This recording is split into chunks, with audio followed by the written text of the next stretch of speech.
Ever notice someone say, "I'm fine," when they're clearly not? The audiobook, Mind Reading, Decode People to Get Anything You Want, reveals how to see beyond words to understand what people truly think, feel, and want. You'll master practical techniques to decode facial expressions, body language, speech patterns, and hidden emotions that others miss completely. Without these skills, you'll continue missing crucial signals that could transform your relationships, career, and influence.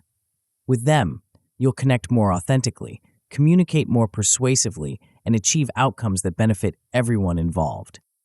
Before we go on, I invite you to download the free executive summary of this book, which contains the key ideas and takeaways of each chapter. Studies show that engaging with content in multiple formats significantly enhances learning and retention. Click the first link in the description to claim your free executive summary and maximize your learning potential. It's free for now, but it won't be forever, so make sure to grab it while you can. Chapter 1. The Decoding Advantage. Have you ever watched someone's face fall for just a fraction of a second before they forced a smile and said they were fine? Or noticed how a colleague's voice tightened when discussing a supposedly no-pressure deadline? Perhaps you've sensed the unspoken tension in a room despite everyone's polite conversation. These moments reveal a fundamental truth. Human communication extends far beyond words alone. Beneath the surface of every interaction lies a rich undercurrent of unspoken thoughts, hidden emotions, and concealed intentions. Most people navigate this invisible realm through intuition and guesswork, missing crucial signals and misinterpreting others' behavior. But what if you could systematically decode these signals? What if you could reliably understand what others are thinking and feeling, even when they don't explicitly tell you or actively try to hide it? This is the promise of mind reading, not as a mystical power, but as a learnable skill grounded in psychology and communication science. By developing your ability to interpret the subtle cues people constantly transmit through their words, voice, face, and body, you gain unprecedented insight into their inner worlds. This insight transforms every interaction, giving you a decisive advantage in both personal and professional spheres. The concept might initially sound manipulative, but true decoding is quite the opposite. It's about genuine understanding, seeing beyond your own assumptions to grasp others' authentic experiences. This deeper understanding fosters more meaningful connections, reduces conflict, and allows you to communicate with remarkable precision and impact. Throughout human history, those who could accurately read others have held a significant advantage. They became trusted leaders, successful negotiators, beloved friends, and influential voices in their communities.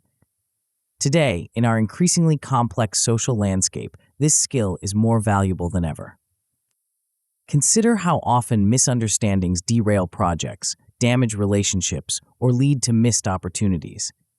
Think about the times you've been blindsided by someone's unexpected reaction or struggled to get your point across effectively. These challenges stem from the same root cause: incomplete information about what others are truly thinking, feeling, and needing. The good news? You already possess the basic equipment for decoding others. Your brain is naturally wired to interpret social signals. It's how we've survived and thrived as a species. What you're missing is a systematic framework for honing this innate ability into a reliable skill. That's precisely what this book provides. Before we continue, make sure to subscribe to Grow to the Top and activate notifications to receive more self-improvement tips that will supercharge your growth. And make sure to give this video a thumbs up and share it with your friends. It really helps the channel grow.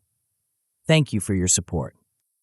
As we begin this journey, let's clarify exactly what mind reading means in practical terms.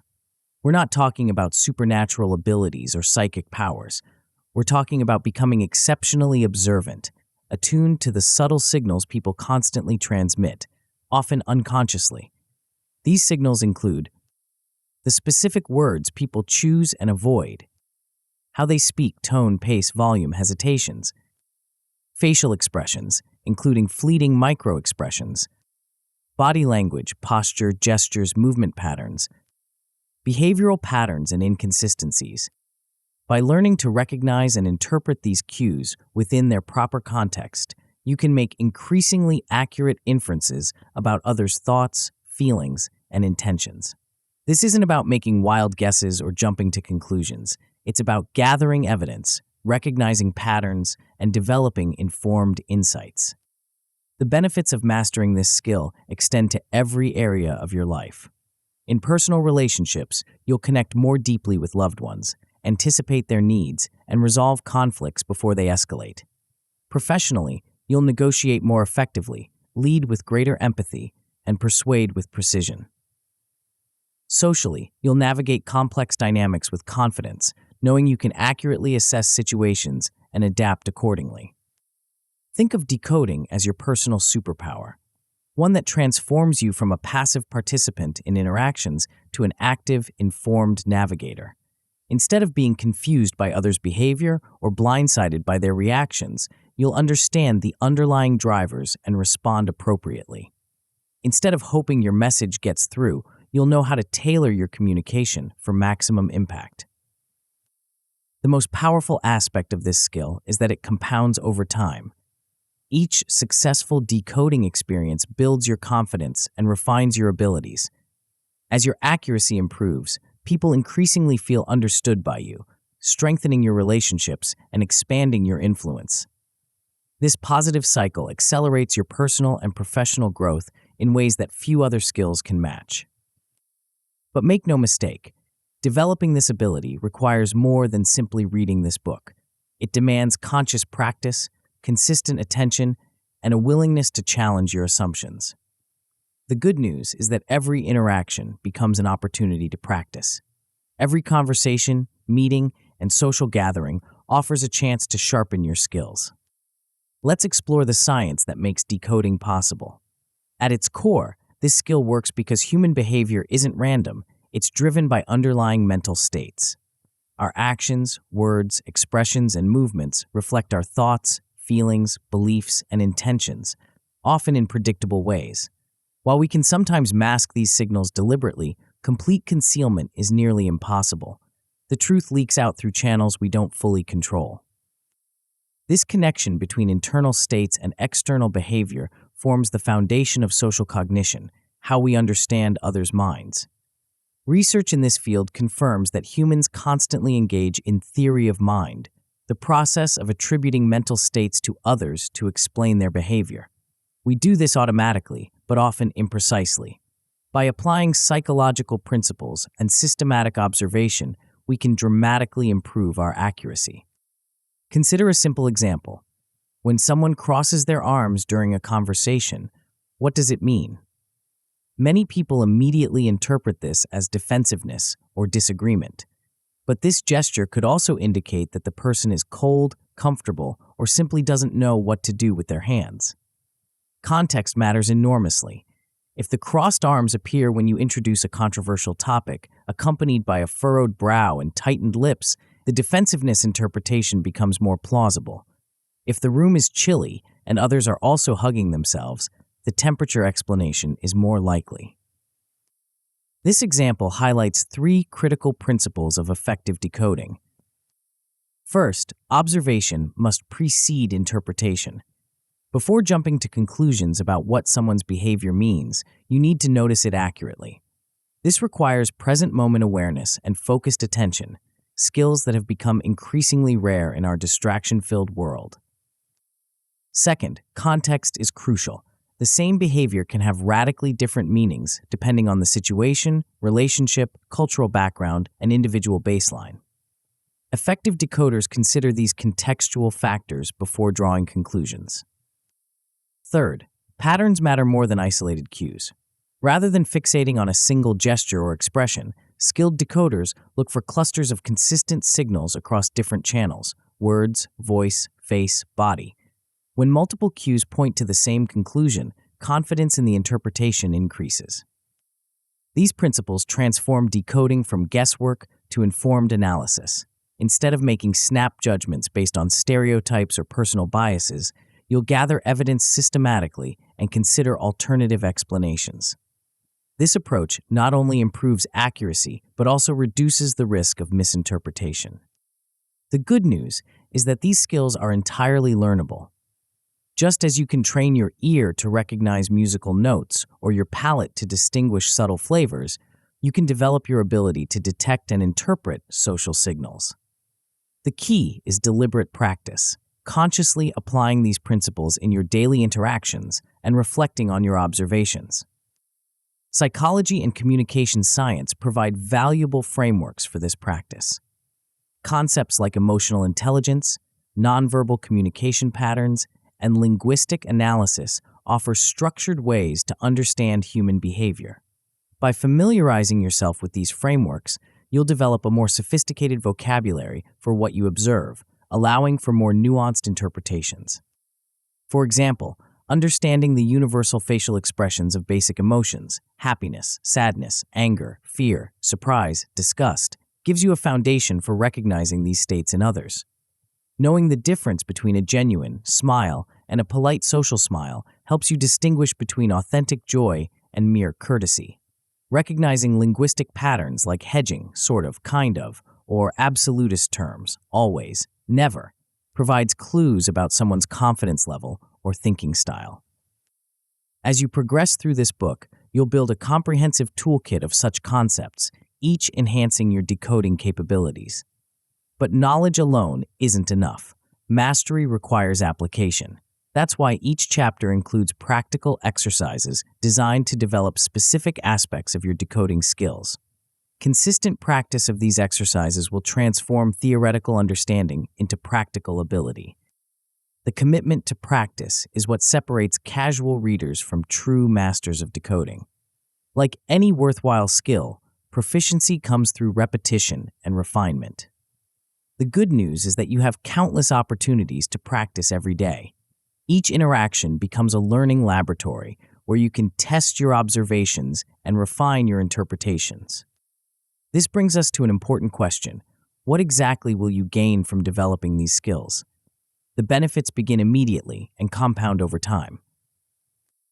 In the short term, you'll experience an increased awareness of the social cues around you. Details you previously missed will become apparent: the slight tension in someone's voice, the momentary flash of emotion across their face, the subtle shift in their posture. This heightened awareness alone provides valuable information about the people and situations you encounter. You'll also begin to question your assumptions more rigorously. Rather than automatically interpreting behavior through your own lens, you'll consider alternative explanations based on the other person's perspective.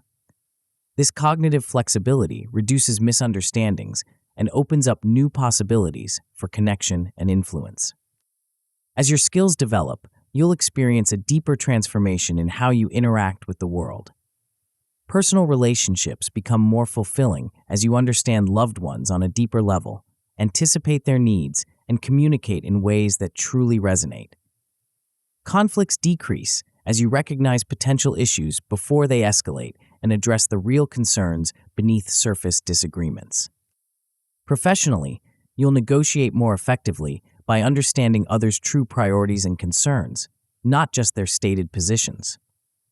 You'll lead with greater empathy, tailoring your approach to each team member's unique needs and communication style. You'll persuade more successfully by framing your ideas in ways that align with others' values and motivations. Perhaps most importantly, you'll experience a fundamental shift in how you perceive and interact with the world. Instead of feeling confused or frustrated by others' behavior, you'll understand the underlying patterns. Instead of taking reactions personally, you'll recognize the broader context that shapes them. This perspective brings a sense of clarity and confidence to all your interactions. The cumulative effect of these benefits is profound. As your decoding accuracy improves, people increasingly feel understood by you, one of the most powerful forms of connection possible. This understanding creates trust, strengthens relationships, and expands your influence in both personal and professional spheres. Now, let's put theory into practice with two foundational exercises designed to jumpstart your decoding skills. The first exercise focuses on pure observation, the essential first step in decoding. Find a public place where you can comfortably observe others for about 15 minutes. A cafe, park, or shopping area works well. Position yourself where you can see interactions without being intrusive. If possible, observe interactions without hearing the words, perhaps watching through a window or from a distance. This forces you to focus exclusively on nonverbal cues. Notice body language, facial expressions, and physical proximity. How are people positioning themselves relative to each other? What expressions cross their faces? How engaged or distant do they appear? As you observe, make mental or written notes about what you infer from these observations. What moods do the people seem to be in? What might their relationship be? What intentions or attitudes do they appear to have toward each other? Most importantly, identify the specific cues that led to these inferences. Was it a smile, a touch, a particular posture? This exercise develops your ability to notice details that most people miss. It also highlights how much information is communicated nonverbally, even when you can't hear a single word. With practice, you'll become increasingly sensitive to these silent signals in your own interactions. The second exercise involves self-reflection on misunderstandings, situations where decoding skills could have made a difference. Recall a recent interaction where you either felt misunderstood or failed to understand someone else. It might be a disagreement with a partner, a confusing exchange with a colleague, or a conversation that somehow went off track. Analyze this situation from a decoding perspective. What cues might you have missed from the other person? How might they have perceived the situation differently from you? What assumptions did you make about their thoughts, feelings, or intentions that might have been inaccurate? Then consider how a better understanding of their perspective, even if you ultimately disagreed with it, could have changed the dynamic or outcome. Could you have communicated differently? Might you have found common ground more easily? Would the emotional tone of the interaction have improved? This reflective exercise develops your perspective-taking abilities and highlights the practical value of accurate decoding. It also reinforces a crucial truth. Many conflicts stem not from fundamental incompatibility, but from simple misunderstanding. As you work through these exercises, remember that decoding is a skill developed through consistent practice, not a magical ability acquired overnight. Be patient with yourself, celebrate small improvements, and maintain a curious, open mindset. The goal isn't perfect accuracy. Even expert decoders make mistakes, but rather a progressively deeper understanding of the people around you. Throughout this book, we'll build on these foundational skills, exploring specific channels of communication in greater depth. You'll learn to decode the subtle cues in language, recognize the messages conveyed through body language, interpret facial expressions with precision, and much more.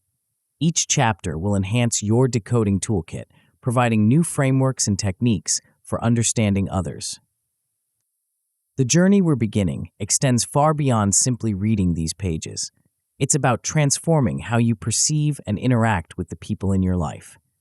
It's about moving from assumption to understanding, from confusion to clarity, from disconnection to meaningful engagement. In our increasingly complex social world, the ability to accurately decode others isn't just a nice-to-have skill, it's a crucial advantage that sets exceptional communicators apart. Whether you're aiming to advance professionally, deepen personal relationships, or simply navigate social situations with greater ease, these skills will serve you throughout your life. As we move forward, keep in mind that true decoding isn't about manipulation or gaining power over others. It's about genuine understanding, seeing beyond your own perspective to grasp the authentic experiences of those around you. This understanding forms the foundation for meaningful connection, effective communication, and ethical influence. In the next chapter, we'll delve deeper into the concept of inner worlds, the beliefs, desires, intentions, and emotions that drive human behavior. You'll discover how understanding these mental states allows you to make sense of otherwise puzzling actions and reactions. This exploration of theory of mind will provide a crucial framework for all the decoding skills that follow, revealing the hidden architecture of human interaction. The ability to understand what others are thinking and feeling, even when they don't explicitly tell you, might seem like mind reading, but as you'll soon discover, it's something far more valuable, a learnable skill that transforms every interaction, relationship, and opportunity in your life. Chapter 2: Understanding Inner Worlds. The woman sits across from you, nodding along as you explain your proposal. Her words express agreement, but something feels off. Her eyes dart away when you mention deadlines. Her fingers drum lightly on the table when you discuss budget constraints. Though she says, "This sounds perfect," her body seems to tell a different story. What's really happening in her mind? We've all experienced these moments of disconnect, when someone's words and actions don't quite align, leaving us confused about their true thoughts and feelings. These disconnects happen because we're only seeing the surface manifestations of something much deeper and more complex, another person's inner world. Beneath every conversation, behind every decision, and driving every human action lies an invisible landscape of thoughts, beliefs, emotions, and desires. This internal reality shapes how people perceive situations, what they value, what they fear, and ultimately, how they behave. Yet we can't directly access this landscape in others. We can only observe its outward expressions and try to piece together what might be happening beneath the surface. This invisible realm is what makes human interaction so challenging and so fascinating. Unlike physical objects that we can all see and agree upon, inner states remain hidden from direct observation. I might feel anxious in a situation where you feel excited. You might believe something is dangerous when I see it as an opportunity. We might want entirely different outcomes from the same interaction. These differences in inner experience explain why people can witness the same event yet walk away with dramatically different interpretations. They explain why seemingly rational people can make choices that appear irrational to others. They explain why communication so often breaks down, even between people who care deeply about each other. If you want to truly understand others, to read their minds, in the practical sense we're exploring in this book, you need a framework for making sense of these inner worlds. You need a way to infer what might be happening inside someone else's mind based on the external cues they provide. This framework exists, and it has a name: theory of mind. The concept sounds academic, but it refers to something profoundly practical: your ability to recognize that other people have minds with thoughts, feelings, and intentions that differ from your own. It's your capacity to attribute mental states to others and use those attributions to understand and predict their behavior. This ability develops naturally in most humans, beginning in early childhood. Around age 4 or 5, children typically begin to understand that others can hold beliefs that differ from reality and from the child's own beliefs. This understanding marks a crucial developmental milestone, the emergence of a basic theory of mind. But while this ability emerges naturally, its refinement requires experience and conscious development. Many adults remain surprisingly limited in their capacity to accurately infer others' mental states, particularly when those states differ significantly from their own. This limitation leads to countless misunderstandings, conflicts, and missed opportunities for connection. The good news is that you can dramatically enhance this capacity through awareness and practice. By understanding the components of inner worlds and developing systematic ways to infer them, you can become remarkably skilled at reading others' minds, not in a mystical sense, but in the practical sense of accurately understanding what drives their behavior. Let's begin by exploring the key components of these inner worlds, the mental states that comprise our internal reality and drive our external actions. Beliefs form the foundation of how we interpret the world. They're the things we hold to be true, whether or not they actually are. Some beliefs are conscious and explicitly recognized. I believe this project will succeed. Others operate below awareness, shaping our perceptions without our explicit recognition. I believe people should always prioritize work over personal needs. Crucially, beliefs can be false. Someone might firmly believe something that contradicts objective reality. From their perspective, they're acting rationally based on what they believe to be true. From an outside perspective, their behavior might seem irrational or misguided. Consider how this plays out in everyday situations. Your colleague might believe they've been overlooked for promotion because the manager dislikes them personally when the actual reason was budget constraints. A friend might believe your canceled plans indicate a cooling friendship when you genuinely had an unavoidable conflict. These false beliefs drive real emotional responses and behaviors, even though they don't align with reality. Desires represent what someone wants or wishes for, their goals, preferences, and aspirations. These can range from immediate physical wants, I want to leave this uncomfortable meeting, to abstract long-term goals, I want to be respected in my field. Desires create motivation and direction, pushing people towards certain behaviors and away from others. Like beliefs, desires can vary dramatically between individuals, even in identical situations. In a team project, one person might desire recognition above all else, while another prioritizes efficiency, and a third values harmonious collaboration. These different desires will lead to different behaviors and potentially to conflict if not recognized and addressed. Intentions are closely related to desires, but focus specifically on what someone plans or aims to do. They represent the connection between internal wants and external actions. Understanding someone's intentions helps you distinguish between accidental outcomes and deliberate choices, between thoughtless comments and calculated statements. Misreading intentions is a common source of interpersonal conflict. The colleague who interrupts you in a meeting might intend to build on your idea enthusiastically, not to dismiss it. The partner who asks about your day might intend to connect, not to interrogate. Accurately inferring intentions allows you to respond to what someone is actually trying to accomplish, not just to the surface behavior. Emotions form another crucial component of inner worlds, the feelings that color experience and influence behavior. While emotions often show on the face, as we'll explore in later chapters, their full complexity, intensity, and meaning remain internal. The same external smile might mask internal joy, anxiety, or even sadness, depending on the context and the person. Understanding someone's emotional state provides vital context for interpreting their words and actions. A harsh critique delivered from a place of frustration differs from the same words spoken from calm reflection. A quiet withdrawal might indicate sadness, anger, or simply a need for processing time. Recognizing these emotional states allows you to respond to the whole person, not just to their words.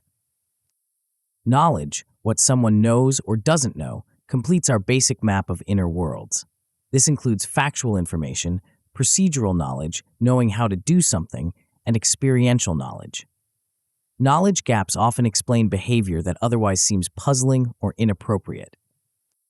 The new team member who violates an unwritten protocol likely lacks knowledge, not respect. The friend who makes an insensitive comment about a medical condition may simply not understand its implications. Recognizing knowledge differences helps you distinguish between intentional transgressions and innocent misunderstandings. These components, beliefs, desires, intentions, emotions, and knowledge, interact dynamically to create each person's unique inner world. This world then shapes how they perceive situations, what they say and do, and how they interpret others' behavior. Understanding these components and their interactions gives you a framework for making sense of the often puzzling landscape of human behavior. But why does recognizing these different inner worlds matter so much? Why not simply focus on people's observable behavior without trying to infer what's happening inside their minds? The answer lies in the limitations of an egocentric perspective, the natural tendency to assume others see things as we do.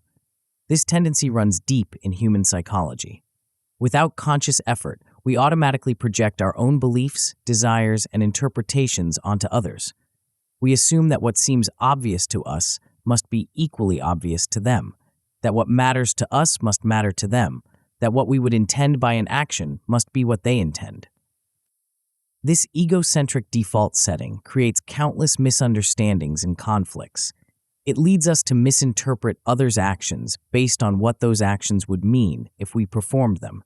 It causes us to feel hurt or angry when others don't respond as we expect, not recognizing that they're operating from a different internal reality.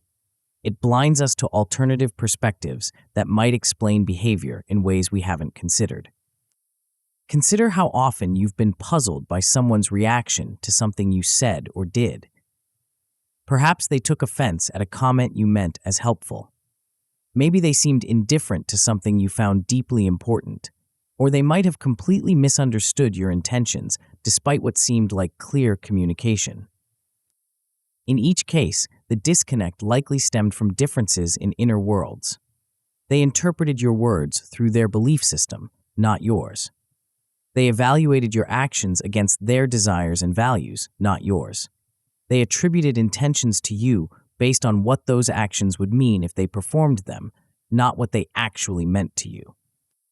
These misalignments happen constantly in human interaction, creating friction, confusion, and missed connections. The ability to recognize and bridge these gaps, to understand that others have different inner worlds and to accurately infer what those worlds contain, represents a profound shift in how you approach relationships and communication. This shift moves you from unconscious projection to conscious perspective taking. Instead of automatically assuming others share your internal reality, you recognize the likelihood of differences and actively work to understand their unique perspective. This recognition doesn't require agreeing with their viewpoint, only acknowledging its reality and influence on their behavior. The power of this shift cannot be overstated. When you genuinely consider another's viewpoint, their beliefs, desires, emotions, and knowledge, you gain access to a level of understanding that transforms interactions. Conflicts become more navigable when you recognize the legitimate, if different, concerns driving each position. Communication becomes more effective when you can frame messages in terms that resonate with others' values and priorities. Relationships deepen when people feel truly seen and understood, not just evaluated through your personal lens. This understanding also dramatically improves your ability to predict behavior, a key aspect of mind reading in the practical sense. When you recognize that people act based on their beliefs and desires, not yours, you can anticipate their likely responses more accurately. Instead of being repeatedly surprised by how others react, you develop an intuitive sense of what drives different individuals and how they might approach various situations. For example, understanding that your manager primarily values precision and thoroughness helps you predict their likely response to a quick, creative, but somewhat unpolished proposal. Recognizing that your friend fears rejection might explain their reluctance to try new social activities despite stating interest. Knowing that your colleague believes strongly in hierarchical authority explains their discomfort with your direct approach to senior leadership. This predictive power comes from understanding the link between internal states and external behavior. People generally act in ways that make sense given their beliefs about the world and what they want to achieve in it. Their actions serve their goals according to their understanding of how things work. When behavior seems irrational or puzzling, it usually indicates that you're missing crucial information about their inner world, not that they're acting randomly or irrationally. By developing a more sophisticated theory of mind, you can make increasingly accurate inferences about these inner states based on observable behavior. You become better at reading between the lines, noticing inconsistencies that suggest hidden beliefs or emotions, and understanding the motivations that drive different personality types. This skill transforms you from a reactive participant in interactions to a proactive navigator who can anticipate needs, address concerns before they escalate, and guide conversations toward productive outcomes. So how do you develop this sophisticated understanding of others' inner worlds? How do you move from basic recognition that others have minds to accurate inference of their specific mental states? The foundation lies in the art of perspective taking, actively imagining the world through someone else's eyes. This goes beyond simply acknowledging that others might see things differently. It involves a deliberate effort to construct their likely perspective based on what you know about them and the situation. Effective perspective taking requires temporarily setting aside your own viewpoint to fully explore another's. This doesn't mean abandoning your beliefs or values, but rather creating mental space to consider how the world might appear from a different vantage point. It means asking yourself, given what I know about this person's background, experiences, and current situation, how might they be interpreting what's happening? What might matter most to them here? What concerns or hopes might they have that I haven't considered? This exploration becomes more accurate when you consider specific factors that shape inner worlds. Cultural background significantly influences beliefs about appropriate behavior, communication styles, and what constitutes success or failure. Personal history creates sensitivity to certain situations and resilience in others. Current circumstances, stressors, goals, relationships color how people perceive new information and opportunities. For example, understanding that someone grew up in a highly competitive environment might help explain their tendency to view collaborative suggestions as challenges to their authority. Recognizing that a team member is facing significant personal stress might contextualize their uncharacteristic irritability in recent meetings. Knowing that someone values harmony above all else helps explain their reluctance to voice disagreement, even when they have serious concerns. The more information you have about these factors, the more accurate your perspective taking becomes. But even with limited information, the attempt itself, the willingness to consider how things might look from another vantage point, dramatically improves your understanding compared to the default egocentric approach. This perspective-taking ability forms the foundation for empathy, the capacity to understand and share the feelings of another. While sympathy involves feeling for someone, I feel bad that you're struggling, empathy involves feeling with them.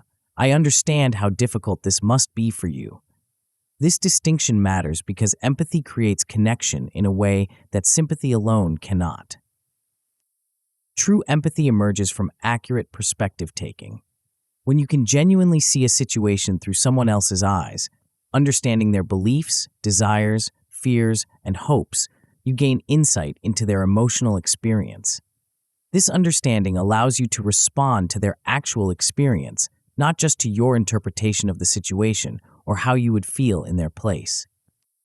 For instance, if a colleague seems disproportionately upset about a minor project change, empathetic perspective-taking might reveal that from their viewpoint, this change represents yet another example of not being consulted on decisions that affect their work, triggering feelings of disrespect and powerlessness that far exceed the practical impact of the change itself. This understanding allows you to address the real issue, feeling excluded from decision-making, rather than dismissing their reaction as an over-response to a small modification. Another crucial aspect of developing sophisticated theory of mind skills involves understanding false beliefs, recognizing that people can firmly believe things that aren't objectively true, and that these beliefs will drive their behavior just as powerfully as accurate ones. This concept explains countless situations where behavior seems irrational or misguided from an outside perspective. The team member who resists a new procedure might believe it will increase their workload, even if it would actually save time.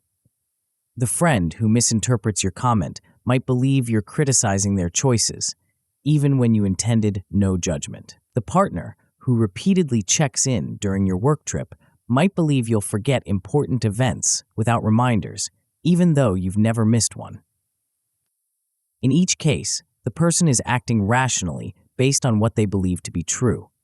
Their behavior makes perfect sense given their internal understanding of the situation. The apparent irrationality stems from the gap between their belief and reality, a gap that's invisible to them but potentially visible to you.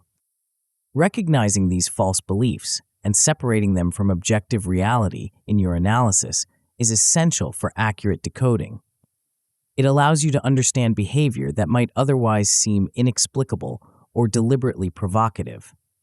It helps you address the actual source of problems, the incorrect belief, rather than just reacting to the resulting behavior. For example, if an employee consistently submits work early but with quality issues, They might believe that speed is your primary concern, even if you've emphasized quality. Rather than assuming they're careless or incapable, recognizing this potential false belief allows you to clarify priorities more explicitly and resolve the underlying misunderstanding. This separation between belief and reality also helps you avoid unnecessary conflict. When someone acts on a false belief, the natural response is often to feel frustrated or defensive. How could they think that? Or, why would they do that? Understanding that they're operating from a different internal map of reality allows you to respond with clarification rather than confrontation, addressing the belief rather than attacking the person. Let's put these concepts into practice with 2 exercises designed to develop your theory of mind skills in real-world contexts. The first exercise focuses on perspective taking with someone you know well. Choose a friend, family member, or colleague and select a recent event or discussion you shared. This could be a decision you made together, a conversation about a sensitive topic, or simply an activity you both participated in. Now, write down how you think they experienced that event. What were their likely thoughts, feelings, beliefs, and intentions, especially where they might have differed from yours? What might have been particularly important or meaningful to them about the situation? What concerns or hopes might they have had that you didn't initially consider? Be as specific and detailed as possible in this exploration. Instead of general statements like, "They probably felt good about it," try to articulate their experience more precisely. They likely felt validated when their suggestion was implemented, especially after feeling overlooked in previous projects. They might have interpreted my quick agreement as finally recognizing their expertise, though they might still have concerns about whether the implementation will follow their vision. After completing this written reflection, consider what new insights it reveals about their perspective. Did you recognize aspects of their experience that weren't apparent to you during the actual interaction? Did you identify beliefs or concerns they might have had that explain aspects of their behavior you found puzzling? How might understanding their perspective more fully have changed how you approached the situation?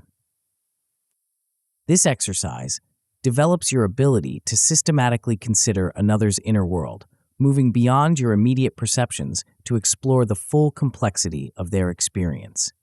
With practice, this type of perspective taking becomes more automatic and accurate, allowing you to navigate interactions with greater awareness and skill. The second exercise explores the concept of false beliefs through personal reflection. Recall a time when you acted based on a belief that later turned out to be incorrect. Perhaps you misunderstood instructions and completed a task incorrectly. Maybe you assumed someone was upset with you when they were actually dealing with an unrelated problem. Or you might have made a decision based on information that proved inaccurate. Analyze how your actions appeared to others who knew the truth. How might they have interpreted your behavior without understanding your false belief?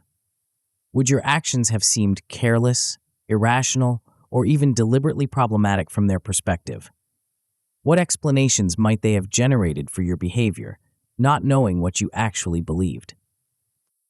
For instance, if you missed an important meeting because you believed it was scheduled for the following day, others might have interpreted your absence as indicating lack of interest, poor organization, or low commitment to the team. Without knowing your calendar showed the wrong date, they would have no way to understand the actual reason for your behavior.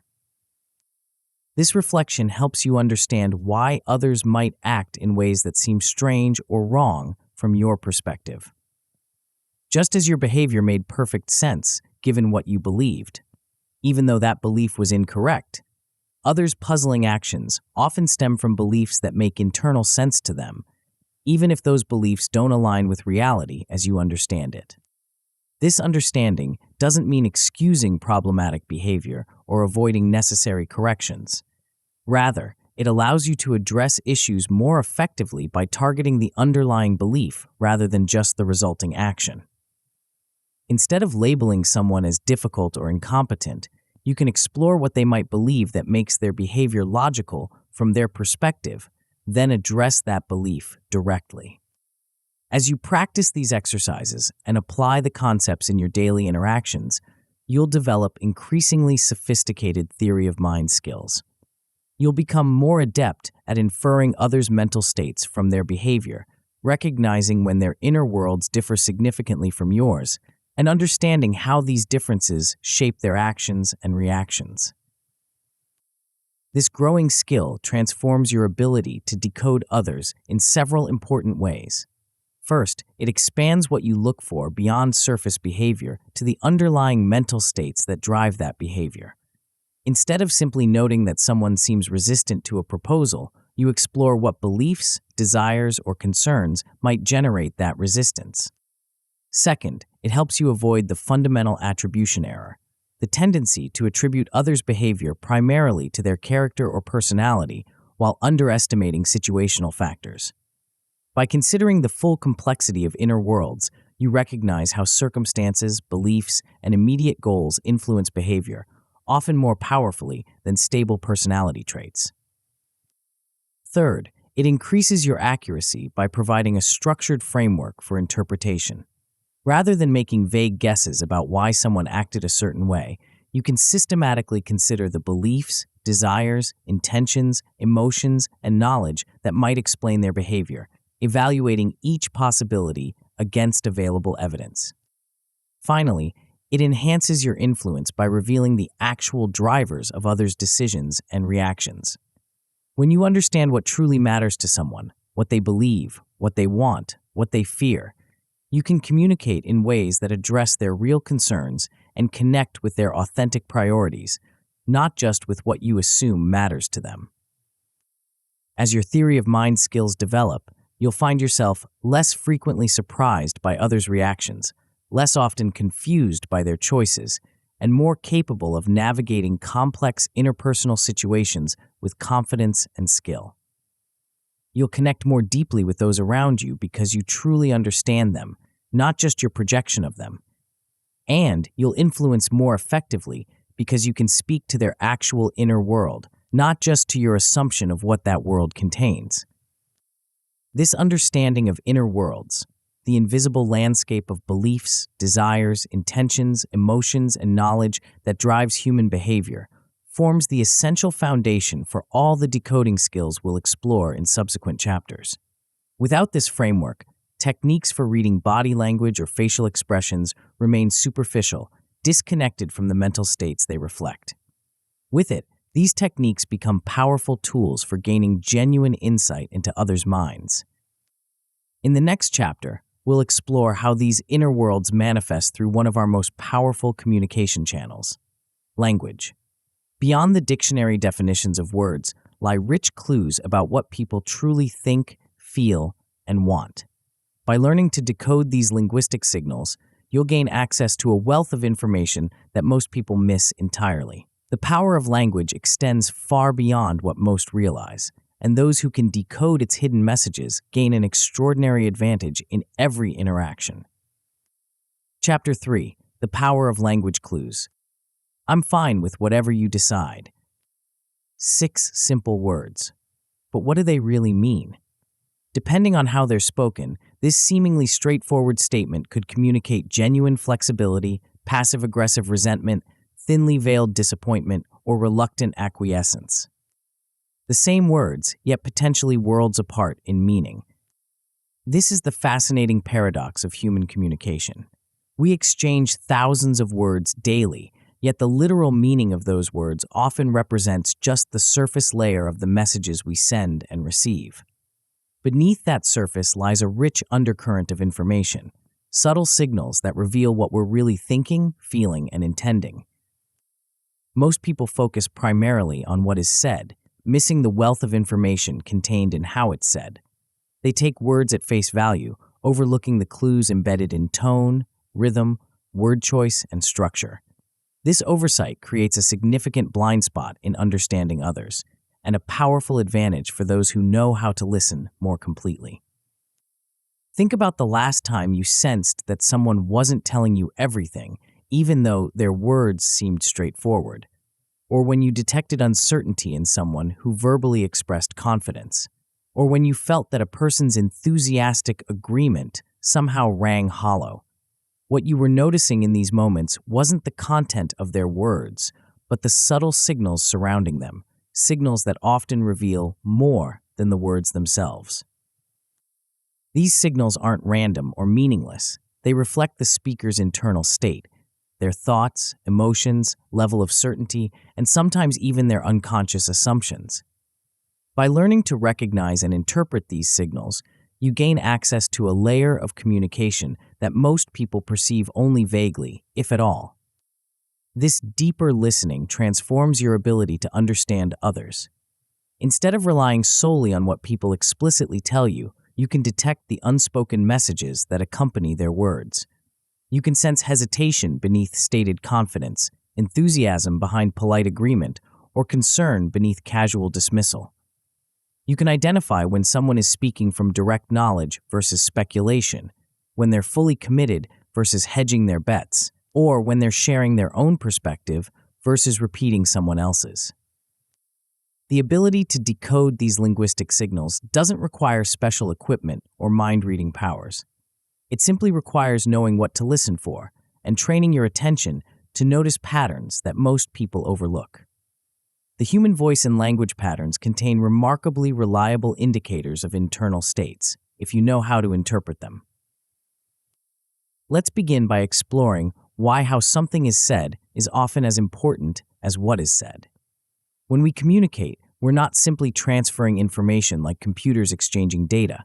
We're expressing our thoughts, feelings, beliefs, and intentions through a complex system of signals that goes far beyond dictionary definitions. Consider the difference between reading a transcript of a conversation and actually participating in it.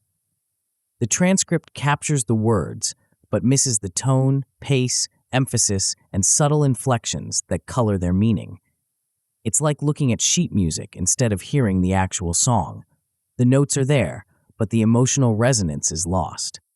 This emotional and cognitive dimension of speech exists because language isn't just a tool for conveying facts. It's a reflection of our internal mental landscape. As we form thoughts and translate them into words, our emotional state, level of certainty, degree of comfort, and cognitive processes all influence how those words emerge. These influences create patterns in our speech that others can detect, consciously or unconsciously. For example, when we're speaking about something we know well and feel confident about, our speech typically flows smoothly, with few hesitations or qualifiers. We speak at a comfortable pace, with natural variations in tone that reflect our engagement with the topic. Our word choice tends to be precise, and our sentence structure relatively straightforward. In contrast, when we're uncertain, fabricating, or uncomfortable, our speech patterns change.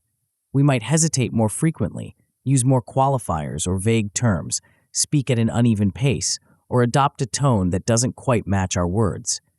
These changes aren't deliberate signals, they're natural manifestations of our internal state leaking into our speech patterns. Learning to tune your ear to these subtleties takes practice, but the basic capacity exists in everyone. Think about how easily you can tell when a friend is excited versus bored, even over the phone when you can't see their face or body language, or how you can often sense when someone is holding back information or isn't fully convinced of what they're saying. You're already detecting some of these signals. The goal is to make this detection more conscious, systematic, and precise. Let's explore some of the most revealing, telltale signs in speech, beginning with presuppositions, the hidden assumptions embedded in statements.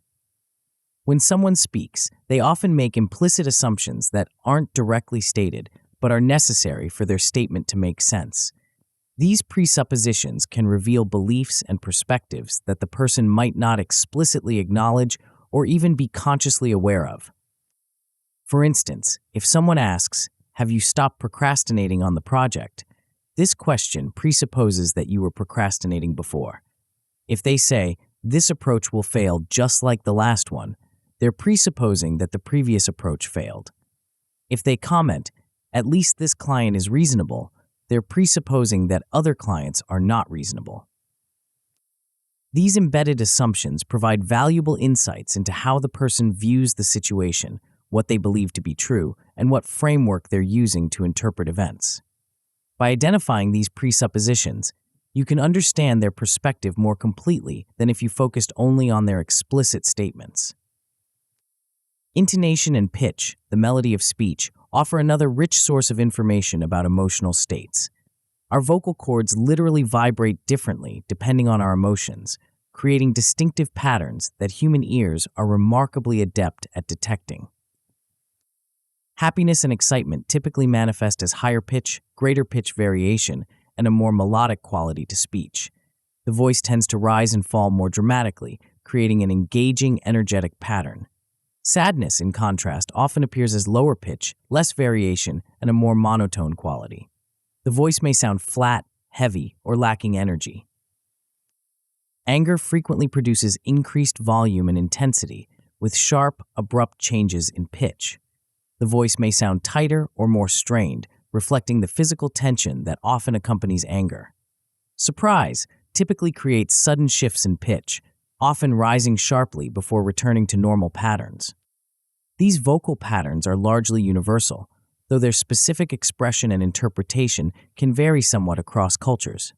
They're also difficult to fake convincingly over sustained periods, making them relatively reliable indicators of emotional states, especially when compared with the person's baseline speaking style. Speech rate and rhythm provide additional clues about a person's mental and emotional state. Excitement or anxiety often increases speaking speed, while sadness or careful deliberation tends to slow it down. Nervousness might create an uneven rhythm with rushed sections followed by hesitations. Confidence typically produces a steady, measured pace with natural variations that match the content. Particularly revealing are changes in pace within a single conversation. If someone normally speaks at a moderate tempo but suddenly speeds up when discussing a particular topic, this shift might indicate increased emotional arousal, perhaps enthusiasm, anxiety, or discomfort. Similarly, a sudden slowing might reflect more careful word selection, perhaps due to the sensitivity or complexity of the subject. Filled pauses, those like, and similar sounds that pepper everyday speech, offer windows into cognitive processing.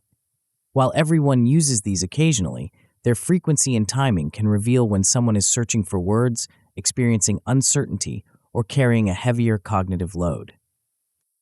An increase in filled pauses when discussing a specific topic might indicate that the person is formulating their thoughts in real time rather than sharing a well-rehearsed position. It could suggest they're being more careful about their word choice, perhaps due to the sensitivity of the subject. Or it might reflect genuine uncertainty about the information they're sharing. Volume variations also carry meaningful signals. Increased volume might indicate greater confidence, emphasis on important points, or emotional intensity, particularly anger or excitement. Decreased volume could suggest uncertainty, sharing sensitive information, creating intimacy, or emotional withdrawal. Again, changes relative to the person's baseline are most informative. A naturally loud speaker becoming quieter often signals something very different than a typically soft-spoken person doing the same. Beyond these vocal qualities, the specific words people choose reveal a great deal about their thinking patterns, emotional state, and relationship to the information they're sharing. Word choice isn't random. It reflects how we're conceptualizing a situation, what aspects we're focusing on, and how certain or committed we feel. The use of qualifiers, words like maybe, perhaps, sort of, kind of, possibly, often indicates uncertainty or a desire to leave room for error. When someone peppers their statements with these terms, they're usually hedging, either because they lack confidence in the information or because they want to avoid commitment to a definitive position. This hedging might reflect genuine uncertainty. I think the project might take about 3 weeks, possibly longer if we encounter unexpected issues. Or it could indicate reluctance to deliver unwelcome news directly. The presentation was kind of disorganized and perhaps didn't fully address the client's concerns. Paying attention to when these qualifiers appear and when they don't helps you gauge someone's level of certainty and commitment across different topics. If a person speaks definitively about most subjects but suddenly adopts hedging language on a particular issue, this shift suggests special caution or uncertainty in that area. At the opposite end of the spectrum, absolute terms like always, never, everyone, impossible, and definitely signal high confidence, strong conviction, or potentially exaggeration. These terms leave no room for exceptions or nuance, suggesting either complete certainty or a desire to strengthen a position that might otherwise seem weak. When used accurately, these absolutes reflect genuine conviction. I will never compromise on quality standards. But they can also indicate overgeneralization or exaggeration. You always interrupt me, or everyone agrees this is the best approach. In these cases, the absolute terms often reveal more about the speaker's emotional state or persuasive intent than about objective reality. Pronoun usage offers particularly subtle but revealing insights into how someone relates to the information they're sharing and to the people involved. The choice between I, we, you, and impersonal constructions, it is, there are, often reflects attribution of responsibility, level of personal investment, or degree of psychological distance. I language typically indicates personal ownership, responsibility, or direct experience. I made a mistake, or I believe this approach will work. It suggests the person is speaking from their own perspective and taking ownership of their statements. We language can create a sense of shared ownership or responsibility. We need to improve our communication, or we develop this strategy together. It can reflect genuine collaboration or an attempt to distribute responsibility that might otherwise fall individually. You language sometimes creates distance by shifting focus away from the speaker. You feel frustrated when deadlines change, rather than I feel frustrated when deadlines change. It can also become accusatory in conflict situations. You never listen versus I don't feel heard. Impersonal constructions often remove human agency entirely. Mistakes were made versus I made a mistake, or the team made mistakes. This depersonalization can reflect discomfort with assigning or accepting responsibility, or an attempt to present subjective judgments as objective facts. It's obvious that this approach won't work, versus I don't think this approach will work. By tracking pronoun usage, you can often detect shifts in how someone relates to different aspects of a situation, where they take ownership versus where they create distance, where they include others versus where they speak only for themselves. The level of formality or informality in language also provides clues about relationship dynamics and context. Shifts in formality often signal changes in perceived status, comfort level, or emotional distance. Someone who suddenly becomes more formal might be creating psychological distance, asserting authority, or responding to perceived disrespect. Someone who becomes more informal might be attempting to build rapport, reduce status differences, or express comfort and trust. These shifts can be subtle, a move from first names to titles, from contractions to their full forms, from casual vocabulary to more precise terms, but they often reflect meaningful changes in how the person perceives the relationship or situation. Sentence structure, the way words are organized into phrases and clauses, contains additional clues about thinking patterns and communicative intent. One of the most revealing aspects is the choice between active and passive voice. Active voice directly attributes action to its performer. John canceled the meeting. Passive voice focuses on the recipient of the action while downplaying or omitting the performer. The meeting was canceled. This choice often reflects where the speaker wants to place emphasis and responsibility. Passive constructions can distance the performer from the action, sometimes deliberately obscuring who did what. Mistakes were made versus I made mistakes. They can also shift focus to the impact rather than the cause. The deadline was missed versus the team missed the deadline. Frequent use of passive voice, especially when discussing sensitive topics or potential problems, might indicate discomfort with direct attribution of responsibility. Selective use of active versus passive voice across different topics can reveal where someone feels comfortable assigning clear agency versus where they prefer to leave it ambiguous. Question-asking patterns provide another window into someone's thinking and intentions. The types of questions a person asks, their frequency, and their timing all reveal information about what they're trying to accomplish in the conversation. Open-ended questions. What do you think about this approach? How did you reach that conclusion? Typically indicate genuine information seeking and a desire to understand the other person's perspective. They create space for detailed responses and often signal respect for the other's viewpoint. Closed questions. Did you complete the report? Is this approach acceptable? Seek specific, limited information and maintain tighter control of the conversation. They can reflect a focus on efficiency, a desire for clarity, or sometimes an attempt to limit the other person's response options. Leading questions. Don't you agree this is the best option? Wouldn't it be better to wait until next week? Suggest the desired answer within the question itself. They often indicate that the asker has already formed an opinion and is seeking confirmation rather than genuine input. Rhetorical questions. How many times do I have to explain this? Who wouldn't want this opportunity? Don't actually seek answers but make points indirectly.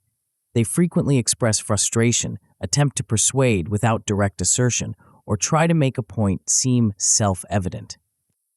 The pattern of questioning can reveal someone's primary intent, whether they're genuinely seeking to understand, trying to control the conversation, looking for confirmation of their own views, or expressing emotions indirectly. Interruption patterns also provide insights into conversation dynamics and individual tendencies. Frequent interruptions might indicate dominance attempts, high engagement and excitement, anxiety about losing speaking opportunities, or poor listening skills. The content of interruptions matters too, whether they're supportive, building on the speaker's point, disruptive, changing the subject, clarifying, asking for additional information, or contradictory, challenging the speaker's point. All these linguistic signals become most meaningful when interpreted within their proper context. Two critical contextual factors are the individual's baseline behavior and cultural communication patterns. Establishing what's normal for an individual's speech provides the essential reference point for identifying meaningful deviations. Some people naturally speak quickly, others typically speak slowly. Some use abundant qualifiers as part of their regular speech pattern. Others tend toward more definitive statements. Some have naturally melodic voices with significant pitch variation. Others speak in more monotone patterns. Without knowing these baseline tendencies, you might misinterpret signals. A naturally fast speaker slowing down might be showing careful consideration, while a typically slow speaker doing the same might be experiencing hesitation or uncertainty. A person who rarely uses qualifiers, suddenly adding them, suggests meaningful caution, while someone who habitually uses them might not be signaling anything unusual. The best way to establish this baseline is through observation over time and across different situations. Pay attention to how the person typically speaks when relaxed and discussing neutral topics. Notice their usual pace, tone, word choice patterns, and sentence structures. This baseline then becomes your reference point for detecting meaningful variations when topics change or stakes increase. Cultural variations in communication styles add another important contextual layer. Different cultures have distinct norms regarding directness versus indirectness, use of silence and pauses, and emotional expressiveness in tone. Some cultures value direct, explicit communication where meanings are stated clearly and directly. Others prefer more indirect approaches where meanings are implied rather than stated outright, with greater emphasis on contextual understanding and saving face. In direct cultures, saying no plainly might be considered honest and respectful. In more indirect cultures, it might be seen as harsh and disrespectful. Similarly, attitudes towards silence vary significantly across cultures. In some traditions, comfortable silence is valued and seen as thoughtful. In others, silence creates discomfort and is quickly filled. The meaning of a pause can differ dramatically depending on these cultural norms. Emotional expressiveness in tone also varies culturally. Some cultures encourage animated vocal expression with significant variation in pitch, volume, and pace. Others value more restrained vocal patterns with less dramatic variation. What might sound flat or unenthusiastic in one cultural context could represent appropriate moderation in another. These cultural patterns influence both how people express themselves and how they interpret others' expressions. Being aware of these differences helps you avoid misinterpreting culturally specific patterns as individual signals. It also helps you adjust your expectations and interpretations when communicating across cultural boundaries. With this understanding of linguistic signals and their contextual interpretation, let's explore how you can sharpen your skills through deliberate practice. Like any form of observation, linguistic decoding improves dramatically with focused attention and systematic reflection. The first exercise focuses on active listening with particular attention to tone and pace. In your next significant conversation, consciously shift your attention beyond the words themselves to how they're being spoken. Make a deliberate effort to notice the speaker's tone of voice. Is it consistent with the words? Pace, fast, slow, hesitant, volume, and any filled pauses. As you observe these elements, consider what emotions or mental states they might indicate. Does the tone suggest enthusiasm, concern, irritation, or something else? Does the pace indicate confidence, careful consideration, or perhaps nervousness? Do filled pauses cluster around particular topics, suggesting areas of uncertainty or careful word selection? After the conversation, reflect on how these vocal cues added layers of meaning to the verbal message. Did they reinforce the explicit content, or did they suggest something different or additional? Did they help you understand the speaker's perspective or emotional state more completely? This reflection helps solidify your observations and refine your interpretations for future interactions. The second exercise explores how question formulation influences the information you receive. Think about a piece of information you want to elicit from someone, perhaps their opinion on a project, their experience with a particular situation, or their preferences regarding an upcoming decision. Write down 3 different ways to ask for this information, phrasing the questions differently. For example, you might create 1. A closed question. Did you find the new process helpful? 2. An open-ended question. What was your experience with the new process? 3. A more indirect approach. I'm curious about how people are adapting to the new process. What have you noticed? Then analyze how each phrasing might influence the response. The closed question limits options and might receive just a yes/no answer without elaboration. The open-ended question invites more detailed sharing, but still directly asks about personal experience. The indirect approach creates even more space by not immediately focusing on the person's individual experience, potentially making it safer to share negative observations. Consider which phrasing is most likely to reveal the person's true perspective or feelings, and why. This analysis helps you become more strategic in how you elicit information, choosing question formats that encourage the type of response you're seeking. As you practice these exercises and apply the concepts in your daily interactions, you'll develop increasingly sophisticated linguistic decoding skills. You'll notice patterns that previously escaped your attention, detect subtle signals of emotion and cognitive state, and understand the layers of meaning that exist beyond literal definitions. This heightened awareness transforms your ability to understand others. Instead of taking words at face value, you'll perceive the rich context of signals that surround them. You'll detect uncertainty beneath stated confidence, enthusiasm behind polite agreement, or concern beneath casual dismissal. You'll recognize when someone is speaking from direct knowledge versus speculation, when they're fully committed versus hedging their bets, or when they're sharing their own perspective versus repeating someone else's. These insights allow you to respond more appropriately to what's actually being communicated, not just to the surface words. You can address unspoken concerns, acknowledge unstated emotions, and tailor your own communication to the other person's true state. This deeper understanding creates more productive conversations, stronger connections, and more effective influence. Remember that linguistic decoding isn't about manipulating others or invading their privacy. It's about becoming a more complete listener who perceives the full message being communicated, not just its explicit content. It's about understanding others more accurately so you can connect more authentically and communicate more effectively. The skills we've explored in this chapter focus on audible aspects of communication, what you can hear in someone's voice and language patterns. But human communication extends beyond the audible into the visible, what you can see in someone's physical presence. In our next chapter, we'll explore this dimension, examining how body language provides another rich source of information about internal states. The signals we send through posture, gestures, eye contact, and physical positioning often speak volumes, even when our lips remain silent. And for those who know how to read them, these silent signals reveal truths that words alone might never express. Chapter 4: Decoding Body Language Basics. She says she's interested in your proposal, but her arms are tightly crossed. He claims he's comfortable with the decision, yet he's leaning away from the table.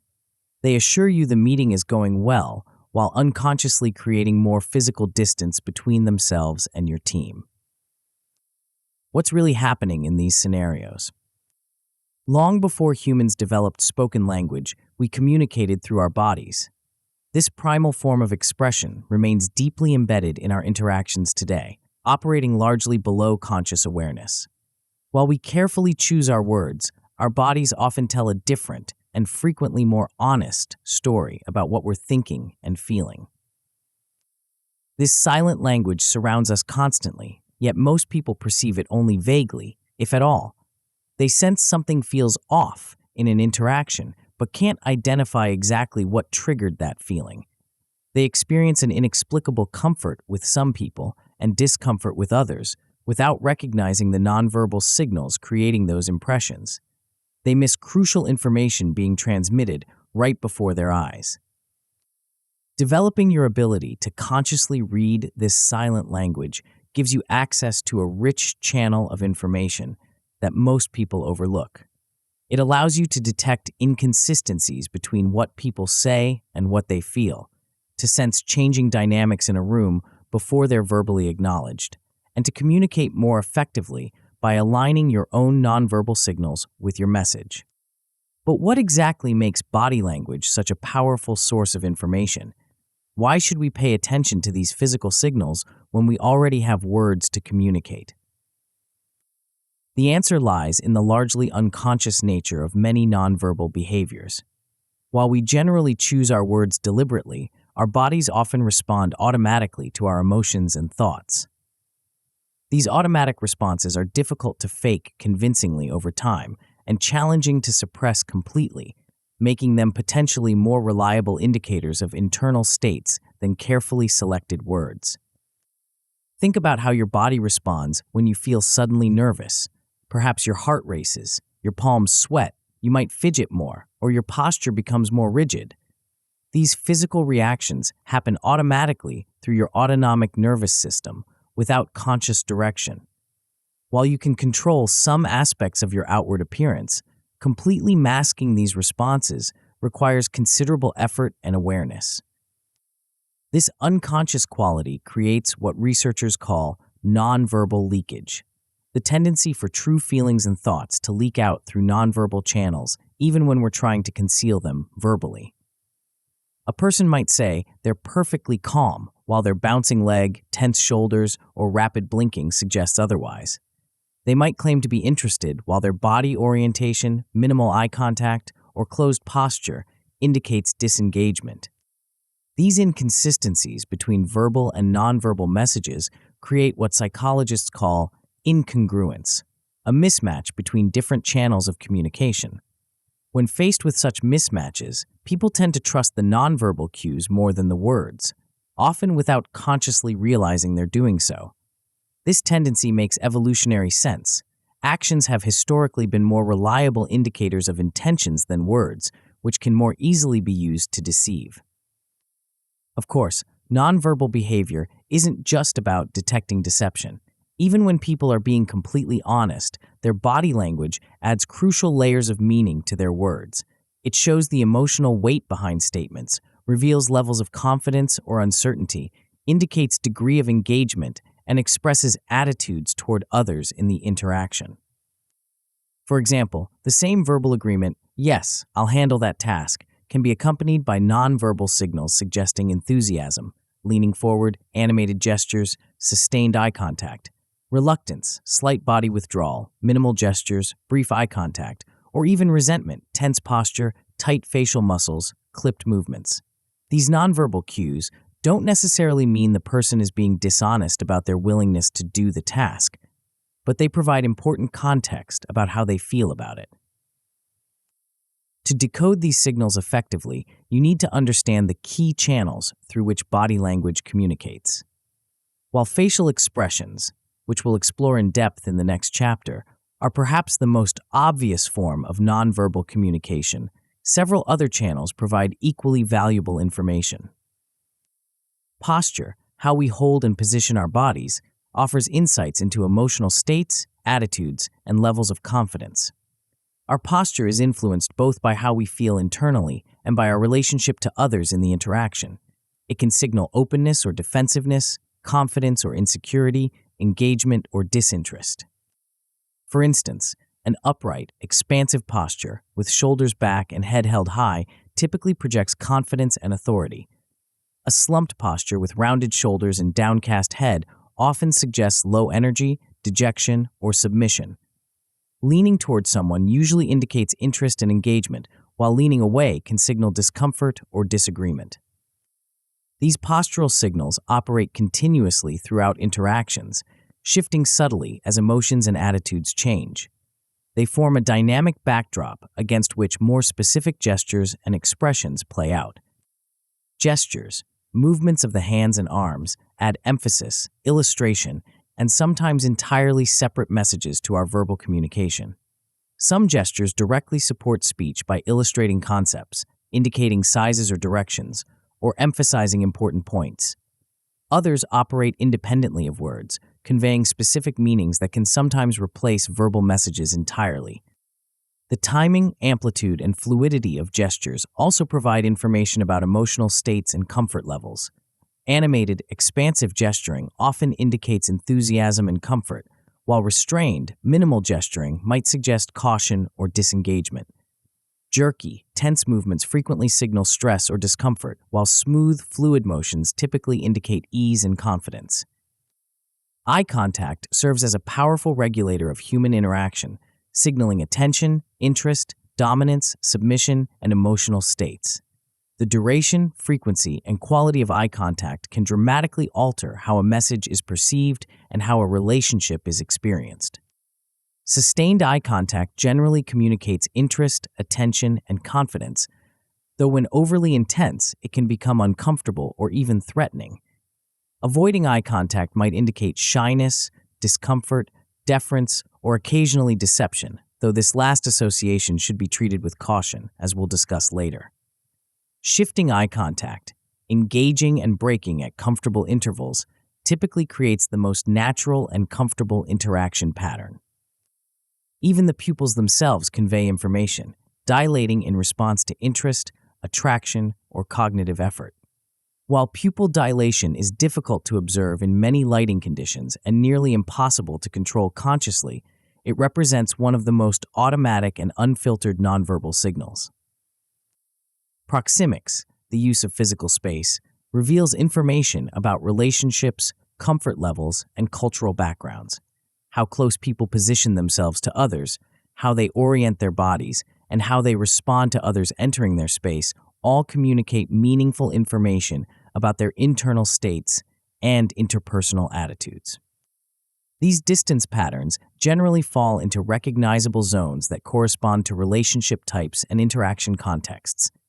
Intimate distance, typically 0 to 18 inches, is usually reserved for close relationships and creates discomfort when violated by strangers. Personal distance, roughly 1.5 to 4 feet, accommodates friendly interactions and conversations. Social distance, about 4 to 12 feet, suits more formal interactions and new acquaintances. Public distance beyond 12 feet creates the separation needed for public speaking or formal situations. Violations of expected distance norms, standing too close or too far away for a given relationship, often create discomfort and can significantly impact how messages are received. Similarly, changes in distance during an interaction can signal shifting attitudes or comfort levels, such as gradually moving closer as rapport builds or creating more distance when disagreement or discomfort arises. Now that we've identified the key channels of body language, let's explore some common signals and what they might indicate. Remember that these interpretations are general patterns, not absolute rules. Context, individual differences, and cultural factors all influence how these signals should be interpreted in specific situations. Open versus closed postures provide one of the most basic distinctions in body language. Open postures, characterized by uncrossed limbs, exposed torso, and often a more expansive stance, typically signal receptiveness, comfort, and confidence. Closed postures, featuring crossed arms or legs, hunched shoulders, or angled body orientation, often indicate defensiveness, discomfort, or withdrawal. However, context matters enormously here. Crossed arms might indicate defensiveness in a tense negotiation, but could simply signal comfort or warmth in a chilly room. An open posture might generally suggest receptiveness, but could appear inappropriately casual in a solemn situation. Upright versus slumped posture offers another informative contrast. An upright posture with straight spine, lifted chest, and raised head typically projects confidence, engagement, and positive energy. A slumped posture with rounded shoulders, caved chest, and lowered head often suggests low energy, dejection, or submission. Again, context modifies these interpretations. An extremely rigid upright posture might indicate tension rather than confidence, while a slightly relaxed posture might show comfort rather than disengagement. Mirroring, unconsciously adopting similar postures, gestures, or movements as the person you're interacting with, provides a fascinating window into rapport and connection. When people are in sync and feeling positive about an interaction, they tend to naturally mirror each other's body language. This mirroring happens unconsciously and serves as a strong indicator of connection and agreement. Observing whether mirroring is present or absent in an interaction gives you valuable information about the underlying relationship dynamics. When you notice people naturally falling into similar postures and movements, you're likely witnessing a positive connection. When you see deliberate misalignment, such as one person leaning in while the other leans away, you're observing potential disagreement or discomfort. Hand gestures offer particularly rich information when properly decoded. Psychologists typically categorize gestures into several types, each communicating in different ways. Illustrators directly accompany and enhance speech, showing sizes, directions, shapes, or rhythms. These gestures literally illustrate what's being said verbally. The frequency and amplitude of illustrators often indicate enthusiasm and comfort with the topic. People tend to gesture more expansively when discussing subjects they're passionate about and knowledgeable in. Conversely, a notable decrease in illustrative gesturing might signal decreased comfort, lower confidence, or reduced engagement with the topic. Emblems are gestures with specific, culturally defined meanings that can substitute for words, like a thumbs up for approval or a wave for greeting. These gestures operate almost like a visual vocabulary with direct translations. However, they require careful interpretation across cultural contexts, as the same physical movement can have dramatically different meanings in different cultures. What signals approval in one culture might be highly offensive in another. Adapters are self-touching behaviors that often indicate stress, discomfort, or self-soothing attempts. These include rubbing the neck, playing with hair, touching the face, fidgeting with objects, or adjusting clothing. While everyone uses adapters occasionally, a significant increase in these behaviors often signals rising stress or discomfort. Noticing when these behaviors emerge during a conversation can help you identify topics or situations that create tension for the other person. Eye contact dynamics provide another crucial dimension of nonverbal communication. Steady, comfortable eye contact typically indicates confidence, interest, and engagement. However, cultural norms significantly influence what constitutes appropriate eye contact. What might seem attentive in one culture could appear aggressive or disrespectful in another. Avoiding eye contact can signal various states depending on context. It might indicate shyness, discomfort with the topic, deference to authority, or occasionally deception, though this connection should be treated with extreme caution, as many honest people also avoid eye contact when nervous or uncomfortable. The pattern and timing of eye contact often matters more than its overall presence or absence. Natural engagement and breaking feels comfortable, while fixed staring or complete avoidance can create discomfort. Pupil dilation, while difficult to observe in many settings, provides one of the most automatic and uncontrollable nonverbal signals. Our pupils naturally dilate in response to interest, attraction, and cognitive effort. They constrict in response to dislike, disinterest, or negative emotional reactions. Because this response is controlled by the autonomic nervous system, it's virtually impossible to fake, making it a potentially reliable indicator of genuine interest or engagement when observable. The use of personal space, proxemics, reveals much about relationships and comfort levels. The appropriate distance between people varies based on their relationship, the context of their interaction, and their cultural backgrounds. Observing these distance patterns and how they change during an interaction provides valuable information about relationship dynamics and comfort levels. When someone consistently maintains a greater distance than would be typical for the relationship and context, they might be signaling discomfort, disagreement, or a desire for more formal interaction. When someone moves closer than would be expected, they might be indicating increased comfort, a desire for greater intimacy, or in some cases, an attempt to dominate through space invasion. Changes in distance during an interaction often signal shifting attitudes or comfort levels. Gradually decreasing distance frequently indicates building rapport and comfort. Suddenly increasing distance might suggest discomfort with the current topic or a reaction to perceived boundary violations. While these signals provide valuable information, interpreting them accurately requires following several golden rules that experienced body language readers consistently apply. First and foremost, context is king. The same nonverbal behavior can have dramatically different meanings depending on the situation, relationship, and environment. Crossed arms might indicate defensiveness in a tense negotiation, but could simply signal comfort in a chilly room. Minimal eye contact might suggest disinterest in a casual conversation, but could represent cultural respect in a hierarchical interaction. Leaning back might show disengagement during a presentation, but could indicate relaxed comfort among friends. Always consider the full context before interpreting any nonverbal signal. Ask yourself, what's the relationship between the people involved? What's the purpose and nature of the interaction?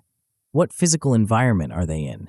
What cultural factors might be influencing nonverbal expression? These contextual factors often completely transform how a particular behavior should be interpreted. Second, look for clusters of signals rather than isolated cues.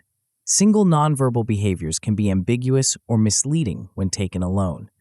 When multiple signals point in the same direction, your interpretation becomes much more reliable. For example, disengagement might be signaled by a combination of leaning back, reduced eye contact, closed posture, minimal gesturing, and increased physical distance, not just by any one of these behaviors alone. Pay particular attention to inconsistencies within clusters, as these often provide especially valuable information. If someone's words express enthusiasm but their body shows multiple signs of disengagement, this inconsistency likely reveals more than either channel would alone. Similarly, if someone's posture appears open but their gestures are tense and restricted, this mixed message suggests a more complex internal state than either signal would indicate independently. Third, establish a baseline of typical behavior for each individual. People vary enormously in their natural nonverbal expression patterns. Some naturally maintain strong eye contact, others look away frequently, even when fully engaged.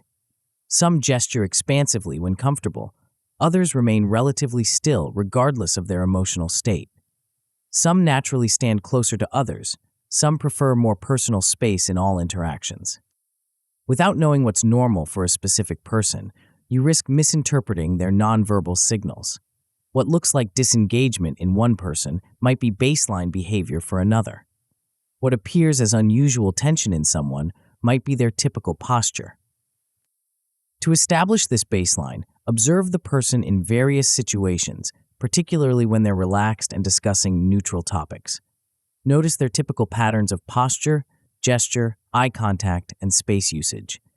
These patterns become your reference point for detecting meaningful deviations when topics change or stakes increase. Fourth, remain aware of cultural variations in nonverbal expression. Different cultures have dramatically different norms regarding appropriate body language, and these differences can lead to significant misinterpretations when not recognized. Eye contact norms vary widely across cultures. In many Western contexts, direct eye contact signals attention and respect. In many East Asian, Middle Eastern, and indigenous cultures, direct eye contact with authority figures can be considered disrespectful or challenging. In some cultures, appropriate eye contact differs based on gender, age, or status relationships. Personal space preferences also vary significantly. High contact cultures, including many Mediterranean, Middle Eastern, and Latin American traditions, typically maintain closer interpersonal distances and engage in more touch during regular interactions. Low contact cultures, including many Northern European, North American, and East Asian traditions, generally prefer greater personal space and less physical contact. These differences can create discomfort when people from different traditions interact, with one person potentially perceiving another as either invasively close or coldly distant. Gestures carry particularly culture-specific meanings. The same physical movement can communicate approval in one culture and grave offense in another. Even seemingly universal gestures like nodding for yes have exceptions. In some cultures, the same head movement signifies no instead. When interpreting body language across cultural boundaries, maintain heightened awareness of these potential differences. Avoid assuming that your cultural norms represent universal standards, and be particularly cautious about interpreting isolated signals without contextual understanding. With these interpretation principles in mind, let's explore how you can begin developing your body language reading skills through deliberate practice and observation. The first exercise focuses on posture awareness, beginning with your own physical experience. Throughout your day, periodically pause to notice your own posture. How are you holding your body? Are your shoulders tense or relaxed? Is your spine straight or curved? Are your limbs open or closed? Is your head lifted or lowered? Then, reflect on how your posture changes in different situations. How do you hold yourself when relaxed at home versus when making a presentation at work? How does your posture shift when waiting in line versus when engaged in an important conversation? How does it change when you're feeling confident versus uncertain, comfortable versus uncomfortable? This self-awareness serves two valuable purposes. First, it helps you recognize how posture naturally reflects internal states, using your own experience as a reference point. Second, it increases your awareness of how your own nonverbal signals might be perceived by others, allowing you to communicate more effectively through your body language. After developing this self-awareness, expand your observation to others. In different settings, meetings, social gatherings, public spaces, briefly observe the postures of people around you. What general impressions do these postures create? Who appears confident? Who seems uncomfortable? Who looks engaged? Who seems withdrawn? What specific postural elements create these impressions? This observational practice trains your eye to notice postural signals that you might previously have perceived only unconsciously. With practice, you'll develop greater sensitivity to these cues and more nuanced understanding of what they might indicate in different contexts. The second exercise focuses on personal space patterns. In various interactions over the next few days, pay attention to the physical distance people maintain between each other. Notice how this distance varies based on relationship, context, and individual preferences. Observe the typical distance between friends versus colleagues, between people of different status levels, between strangers in various settings. Does the distance seem appropriate for the relationship and context? How does it compare to what you would consider comfortable in similar situations? Also notice how people react when someone violates expected distance norms. When someone stands too close or remains too far, according to typical patterns. Do they subtly adjust their position to restore comfortable distance? Do they show signs of discomfort while maintaining the imposed distance? How do these reactions differ across individuals and situations? If possible, observe interactions between people from different cultural backgrounds. Do you notice variations in their preferred interpersonal distances? How do they negotiate these differences when interacting with each other? These cross-cultural observations can dramatically increase your awareness of how proxemic patterns vary and how they influence communication effectiveness. As you practice these exercises, remember that developing body language reading skills requires both systematic knowledge and intuitive understanding. The frameworks and patterns we've discussed provide essential structure, but effective decoding also involves developing your natural sensitivity to nonverbal signals. With practice, you'll likely notice that your conscious observations increasingly align with your intuitive impressions. You'll be able to articulate why someone seems uncomfortable or engaged, identifying the specific nonverbal signals that created that impression. You'll notice subtle shifts in body language that signal changing attitudes or emotions before they're verbally expressed. You'll develop greater awareness of inconsistencies between verbal and nonverbal messages, allowing you to address the complete communication rather than just the spoken words. This growing skill transforms your ability to understand others in several important ways. First, it provides access to information that might never be verbally expressed. People often don't explicitly state their discomfort, uncertainty, or disagreement, but their bodies frequently reveal these states nonetheless. By reading these signals, you gain insight into unspoken aspects of the interaction. Second, it helps you identify incongruence between verbal and nonverbal messages, alerting you to potential misunderstandings or unstated concerns. When you notice someone saying yes while their body signals reluctance, you can address the hesitation directly rather than accepting the verbal agreement at face value. This awareness helps prevent the implementation problems that often follow reluctant verbal compliance. Third, it allows you to adjust your approach in real time based on others' responses. By noticing nonverbal signals of confusion, disagreement, or disengagement, you can modify your communication before these issues derail the interaction. This responsiveness dramatically improves your effectiveness in everything from presentations to negotiations to personal conversations. Fourth, it enhances your ability to build rapport and connection by aligning your nonverbal signals with your verbal message. When your body language authentically supports your words, your communication becomes more congruent and trustworthy. This alignment helps others feel more comfortable and receptive to your message. As with all decoding skills, reading body language is about understanding others more completely, not manipulating or controlling them. The goal is genuine insight that allows for more effective and authentic communication, not exploitation of nonverbal knowledge for self-serving purposes. It's also important to maintain appropriate humility about your interpretations. Body language reading is probabilistic, not deterministic. It suggests likely internal states, but doesn't provide absolute certainty. Always remain open to revising your interpretations based on new information and avoid making definitive judgments based solely on nonverbal cues. With practice and awareness, you'll develop increasingly sophisticated ability to read the silent language that surrounds every human interaction. You'll notice patterns and signals that previously escaped your conscious attention. You'll understand not just what people say, but what their bodies reveal about their thoughts, feelings, and intentions. This understanding transforms your experience of human interaction. Conversations become richer and more nuanced as you perceive the full spectrum of communication. Relationships deepen as you respond to complete messages rather than just verbal content. Influence increases as you address unspoken concerns and align your communication with others' actual states. The body speaks volumes for those who know how to listen. By developing this skill, you gain access to a dimension of human communication that most people perceive only vaguely, if at all.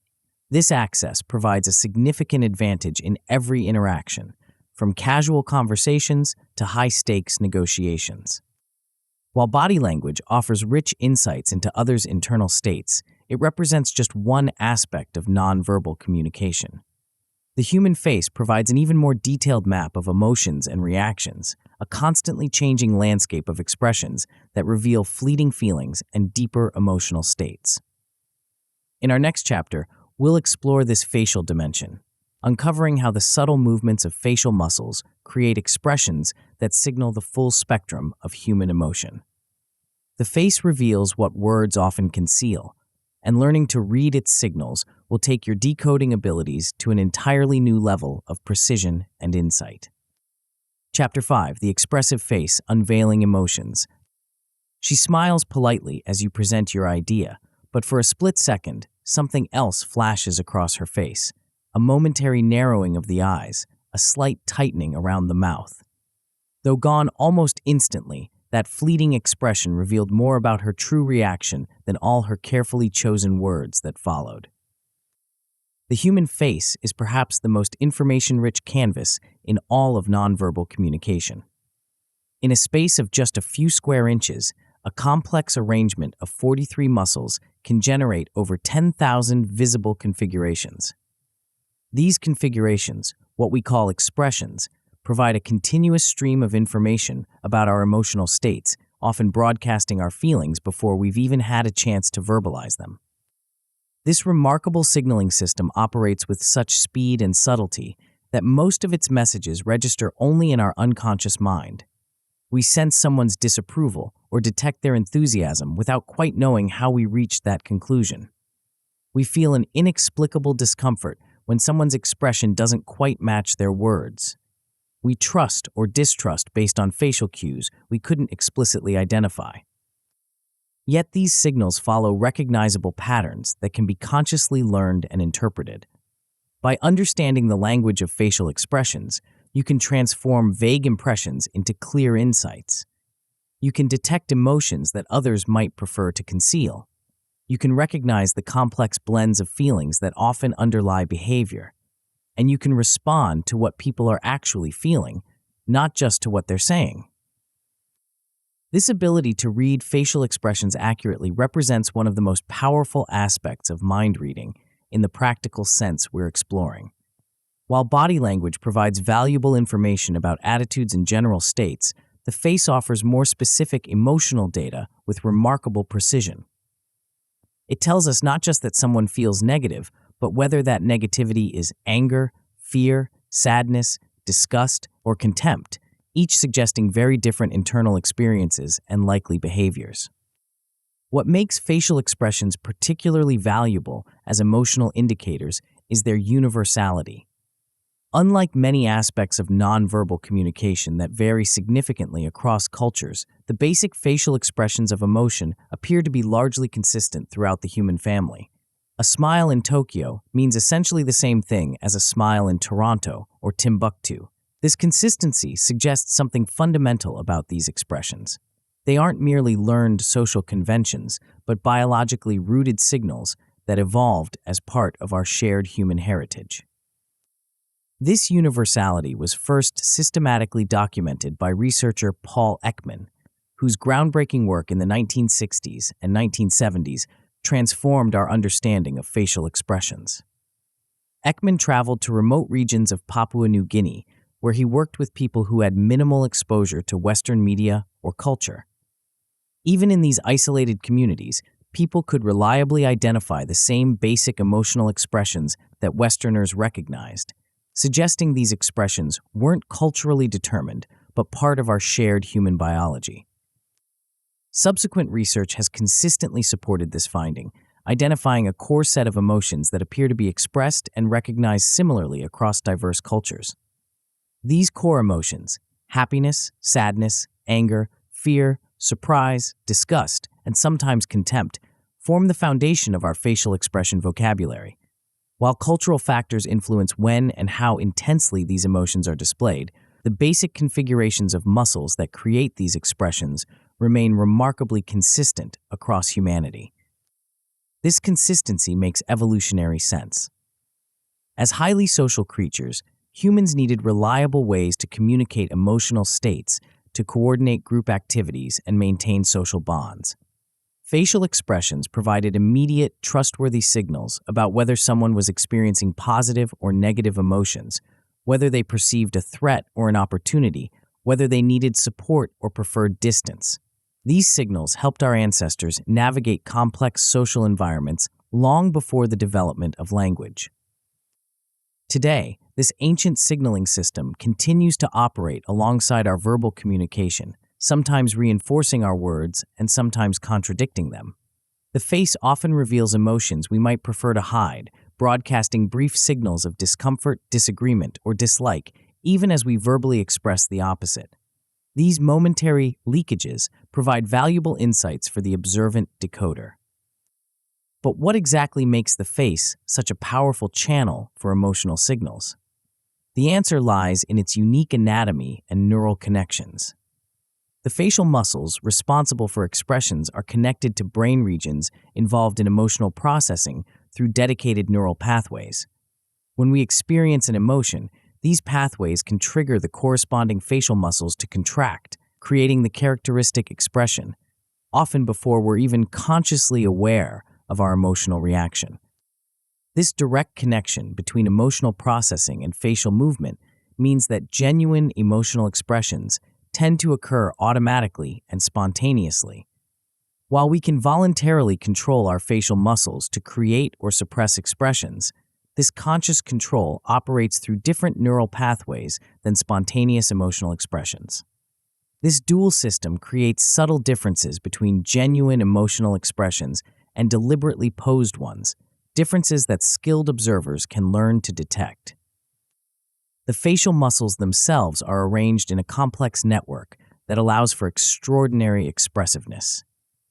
Some of these muscles are unique to facial expression and serve no other functional purpose. They exist specifically for emotional communication.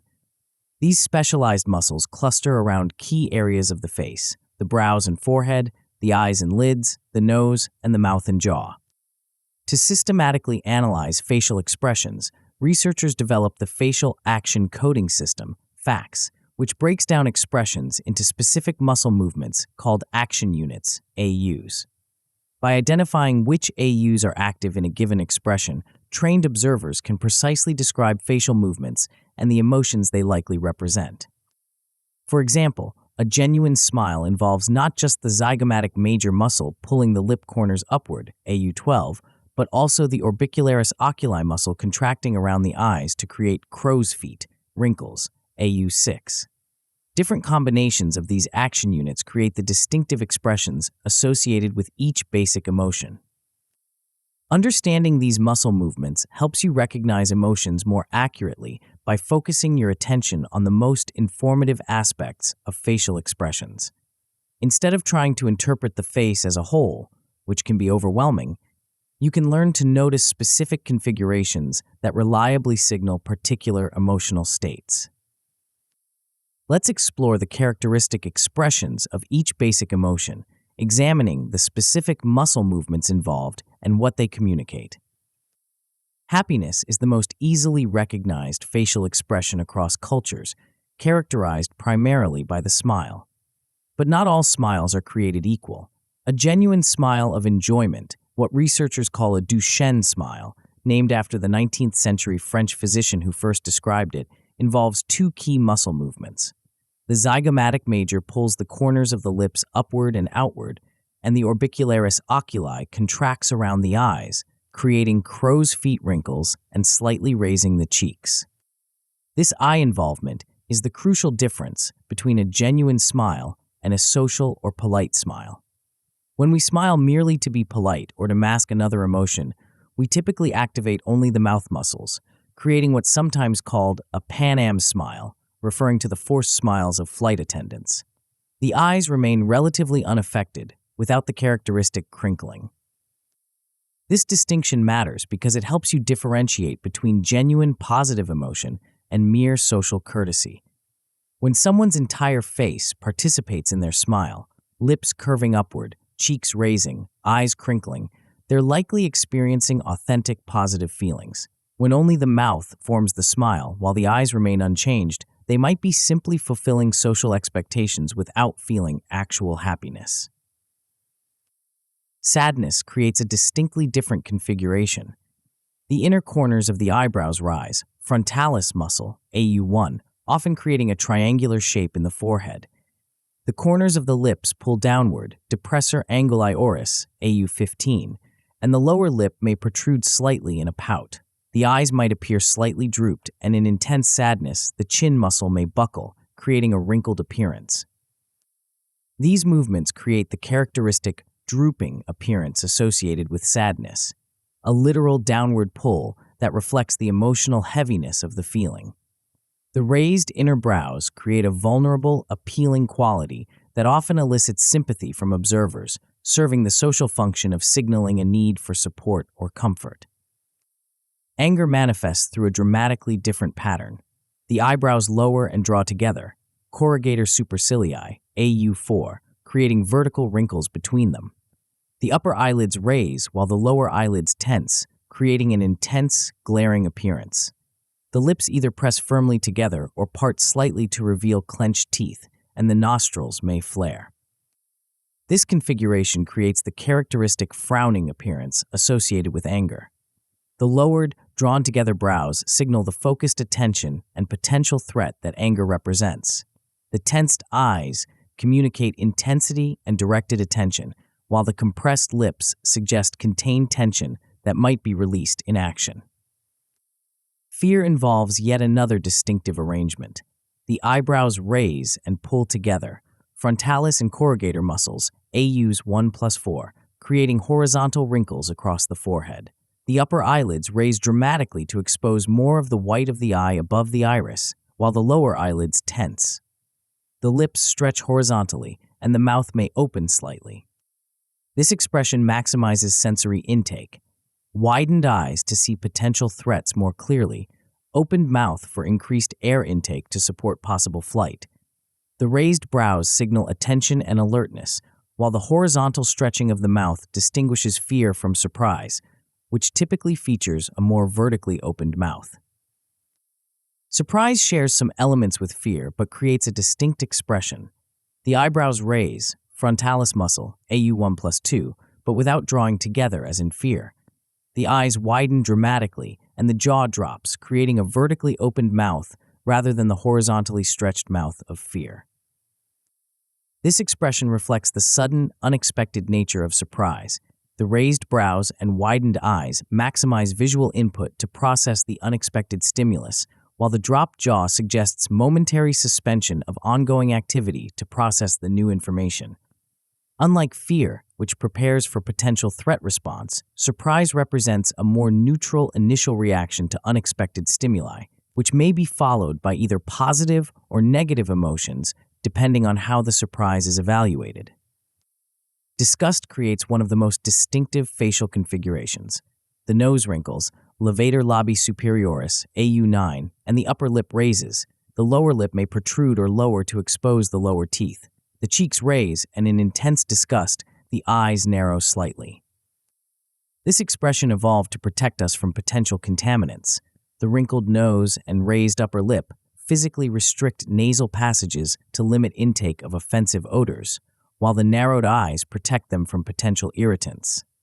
The entire configuration communicates rejection and avoidance, signaling to others that something in the environment should be avoided. Contempt, sometimes considered the seventh basic emotion, features a distinctive unilateral expression. The corner of the lip tightens and raises on one side of the face only, creating an asymmetrical expression. This one-sided sneer is remarkably specific to contempt and represents one of the few asymmetrical expressions among the basic emotions. This expression communicates a judgment of inferiority or moral disapproval. Unlike other negative emotions that might signal threat or harm, contempt suggests dismissal. The person or thing is viewed as beneath consideration or unworthy of full engagement. This social signaling function makes contempt particularly important in hierarchical interactions and moral judgments. Understanding these basic expressions provides a foundation for reading emotions, but real-world facial decoding involves several complexities that extend beyond these prototypical displays. First, emotions often occur in blends rather than as pure, isolated states. We frequently experience mixed feelings, perhaps happiness tinged with sadness when reminiscing about good times with someone who's gone, or anger mixed with fear when confronting a threatening situation. These emotional blends create composite facial expressions that combine elements from different basic emotions. For example, someone might show the lip corners raised in a smile, while their brows remain lowered and drawn together as in anger, creating what might be called angry happiness. Perhaps the satisfaction of succeeding despite opposition, or the pleasure of righteous vindication. Or they might display the raised inner brows of sadness while the rest of their face shows surprise, creating a sad surprise expression that might occur when receiving unexpected bad news. Recognizing these emotional blends requires understanding the component expressions and noticing how they combine in different facial regions.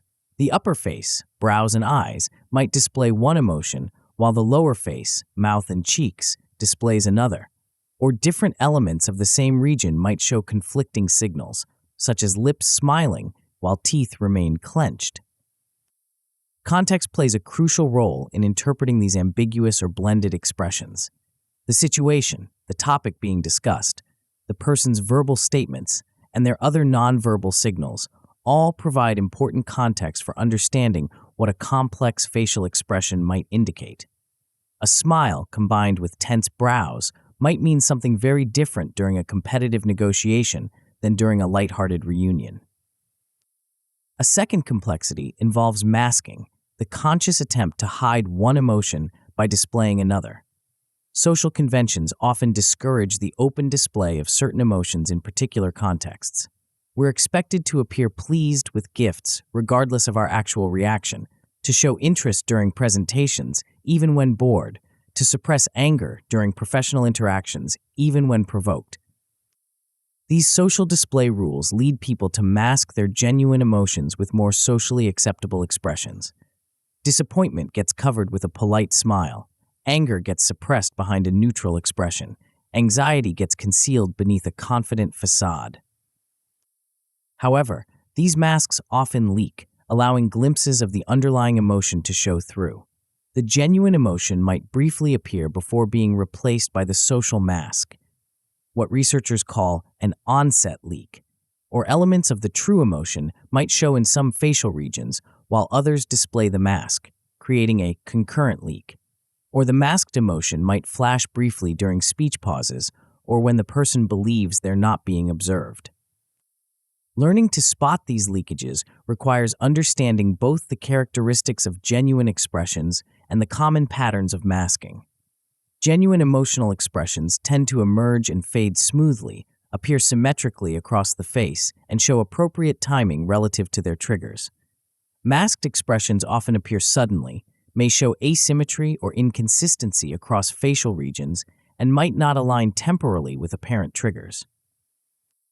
Pay particular attention to the onset of expressions, the first moment they appear. Genuine emotions typically emerge naturally and develop fully, while masks often appear after a brief flash of the true emotion. Also watch for inconsistencies between upper and lower facial regions, as many people have greater conscious control over their mouth than their eyes and brows. A third complexity involves subtle expressions, less intense versions of the basic emotional displays. Not every emotional reaction reaches full intensity. We often experience mild versions of emotions that create partial or low-intensity expressions, a slight smile rather than a broad grin, a minor furrowing of the brows rather than a full anger display, a momentary widening of the eyes rather than an extreme fear expression. These subtle expressions can be challenging to detect, but often provide valuable early information about emotional reactions before they develop fully. They might indicate emerging feelings that the person hasn't yet fully recognized or decided how to express. Or they might represent the only visible indication of emotions the person is trying to conceal. Developing sensitivity to these subtle expressions dramatically enhances your emotional decoding abilities. Instead of noticing only full-blown emotional displays, which people often try to control in social situations, you can detect the minor shifts that signal changing emotional states before they become obvious. This sensitivity requires focused attention and practice. Most people process faces holistically, taking in the overall impression without consciously noting specific muscle movements. To detect subtle expressions, you need to develop a more analytical approach, consciously monitoring key facial regions for minor changes that might signal emerging emotions. The eyes and brows often show the earliest and most reliable indicators of emotional shifts. A slight tightening around the eyes, a momentary raising of the inner brows, a brief narrowing of the eye aperture. These subtle movements can signal emotional reactions before they manifest in the more controllable mouth region. By training yourself to notice these minor changes, you can detect emotions at their earliest stages. With these complexities in mind, how can you develop your ability to accurately read facial expressions? 2 practical exercises can help you train your eye to detect and interpret emotional displays. The first exercise involves observational practice using media sources. Watch expressive actors in movies or television shows, initially with the sound off to focus exclusively on facial expressions. Look for clear examples of the basic emotions we've discussed and try to identify which emotion is being expressed based solely on facial configuration. As you observe, note the specific muscle movements involved in each expression. Are the inner brows raised as in sadness? Are the lips pressed together as in anger? Is there crinkling around the eyes as in genuine happiness? Pay particular attention to the key diagnostic features of each emotion rather than trying to process the entire face at once. After making your observations, compare them to the descriptions of basic emotions we've discussed. Did you correctly identify the emotions? Did you notice the characteristic muscle movements associated with each? This comparison helps refine your understanding of how emotions typically appear on the face. Once you're comfortable identifying clear, intense expressions, increase the challenge by looking for more subtle or blended emotions. Try to detect brief emotional shifts during conversations, moments of masking where one expression replaces another, or regions of the face that show different emotions simultaneously. The second exercise involves mirror practice, creating expressions yourself to better understand how they feel and appear. Stand in front of a mirror and try to intentionally produce the facial expressions for each of the basic emotions we've discussed. Pay attention to which muscles you're activating and how the movement feels internally. For happiness, practice both a genuine smile, engaging both the mouth and eye muscles, and a social smile, mouth only. For sadness, focus on raising the inner brows while drawing down the lip corners. For anger, pull your brows down and together while tightening your lips. For fear, raise and draw together your brows while widening your eyes and stretching your lips horizontally. For surprise, raise your brows, widen your eyes, and drop your jaw. For disgust, wrinkle your nose and raise your upper lip. As you practice, notice how each expression feels from the inside. Creating these configurations yourself builds a kinesthetic understanding that complements your visual recognition skills. It helps you connect the external appearance of emotions with their internal experience, enhancing your empathic understanding of what others might be feeling when you observe similar expressions. This mirror practice also highlights the difference between voluntary and spontaneous expressions. You'll likely notice that deliberately creating expressions feels different from when they occur naturally in response to genuine emotions. This awareness helps you distinguish between authentic emotional displays and more deliberate posed expressions in others. Through these exercises and continued attention to facial expressions in your daily interactions, you'll develop increasingly sophisticated ability to read the emotional signals that constantly play across the human face. You'll notice subtle shifts that previously escaped your attention. You'll recognize emotional blends that reveal complex internal states. You'll detect brief moments of emotional leakage that provide glimpses behind social masks. This growing skill transforms your understanding of others in several important ways. First, it gives you access to emotional information that might never be verbally acknowledged. People often don't explicitly state their feelings of disappointment, anxiety, or resentment, but their faces frequently reveal these emotions nonetheless. By reading these signals, you gain insight into emotional undercurrents that influence behavior and decisions. Second, it helps you identify incongruence between verbal statements and emotional expressions, alerting you to potential areas of discomfort or conflict. When someone says they're totally fine with a proposal, while their face flashes brief anger or contempt, you can address the underlying concern rather than accepting the surface agreement. This awareness helps prevent the implementation problems that often follow when people verbally agree while emotionally objecting. Third, it allows you to respond more appropriately to others' emotional states, even when those states aren't verbally acknowledged. By recognizing signs of anxiety, you can provide reassurance. By detecting frustration, you can address concerns before they escalate. By noticing genuine enthusiasm, you can build on positive engagement. This emotional responsiveness significantly enhances your effectiveness in all interactions. Fourth, it improves your timing by helping you recognize when someone is emotionally receptive versus when they're closed or defensive. Facial expressions provide real-time feedback about how your message is being received and when someone might be more or less open to certain topics or requests. This timing awareness can dramatically improve your persuasive effectiveness and reduce unnecessary conflict. As with all decoding skills, reading facial expressions is about understanding others more completely, not manipulating or controlling them. The goal is genuine insight that allows for more effective and authentic communication, not exploitation of emotional knowledge for self-serving purposes. It's also important to maintain appropriate humility about your interpretations. While facial expressions provide valuable emotional information, they don't tell the complete story of someone's internal experience. Cultural factors influence how emotions are displayed, individual differences affect expressive patterns, and context shapes how expressions should be interpreted. Always consider facial information as one important data source among several, not as definitive evidence of specific thoughts or intentions. With practice and awareness, you'll develop increasingly sophisticated ability to read the emotional signals that constantly play across the human face. You'll notice patterns and shifts that previously escaped your conscious attention. You'll understand not just what people say, but what their faces reveal about their emotional reactions to situations, proposals, and interactions. This understanding transforms your experience of human communication.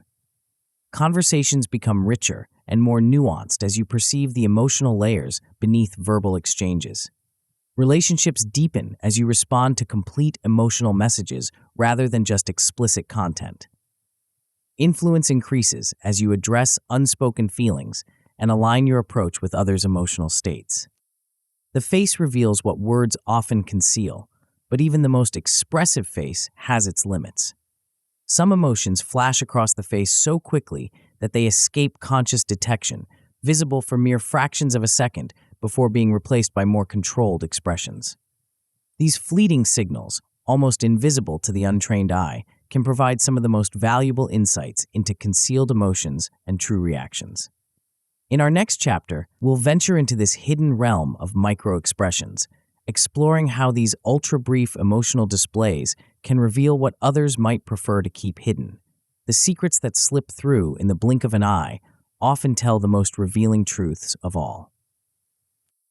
Chapter 6. The Subtlety of Microexpressions.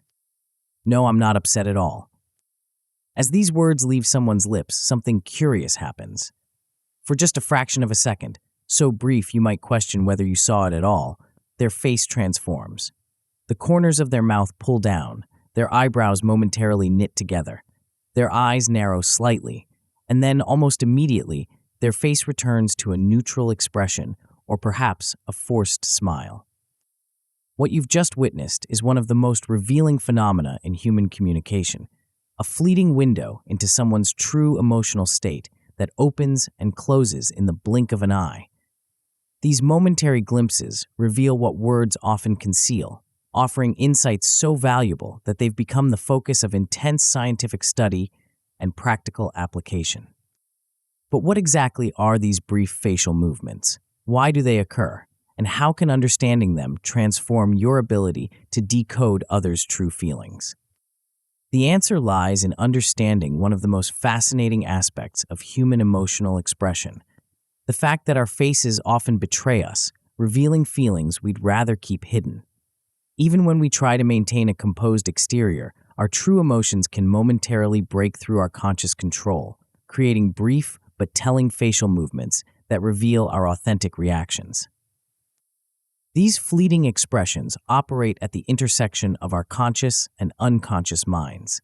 They emerge from the tension between what we genuinely feel and what we choose to display, between our automatic emotional responses and our deliberate self-presentation. This tension creates momentary leakages that can be extraordinarily revealing to the trained observer. Consider how often you've had an intuitive sense that someone wasn't being entirely forthcoming, that their words and their true feelings didn't quite align. Perhaps you couldn't articulate exactly what triggered this impression, but something about their expression felt inconsistent or inauthentic. What you likely detected, even if unconsciously, was one of these brief emotional leakages, a momentary display of their genuine reaction before conscious control reasserted itself. Most people perceive these signals only vaguely, if at all. They might sense something feels off, but can't identify what created that impression. They might experience an inexplicable distrust of someone's stated position without recognizing the subtle contradictory signals that triggered that response. They register the inconsistency at some level, but lack the framework to consciously identify and interpret what they've observed. Developing your ability to consciously recognize these fleeting expressions gives you access to a dimension of communication that most people perceive only intuitively. It allows you to detect emotional states that others might prefer to conceal, to recognize contradictions between stated positions and genuine feelings, and to respond to what people are actually experiencing, rather than just to what they explicitly express. This ability represents one of the most powerful aspects of mind reading in the practical sense we're exploring. While other nonverbal signals provide valuable information, these fleeting expressions offer uniquely reliable insights into concealed emotions, brief, unfiltered glimpses of authentic reactions before social masks are firmly in place. These revealing facial movements have a name: microexpressions. First identified by researchers studying deception, microexpressions are now recognized as a fundamental aspect of human emotional communication, one that operates largely outside conscious awareness, yet provides extraordinarily valuable information about genuine feelings. Microexpressions are defined by three key characteristics that distinguish them from ordinary facial expressions. First, they are extremely brief, typically lasting between 1/25th and 1/5 of a second, so quick they often pass unnoticed by untrained observers. Second, they are involuntary, occurring automatically in response to emotional triggers rather than through deliberate expression. Third, they frequently reveal concealed emotions, feelings the person is either unconsciously experiencing or consciously trying to hide. These characteristics make microexpressions fundamentally different from the regular expressions, sometimes called macroexpressions, that we consciously display in everyday interaction. While macroexpressions typically last from half a second to several seconds and are often deliberately managed for social purposes, microexpressions flash across the face so quickly that most people aren't even aware they've produced them. This brevity is what makes microexpressions simultaneously valuable and challenging to detect. Their fleeting nature means they often escape conscious notice, allowing them to reveal emotions that might otherwise remain hidden. Yet this same quality makes them difficult to observe without specific training and focused attention.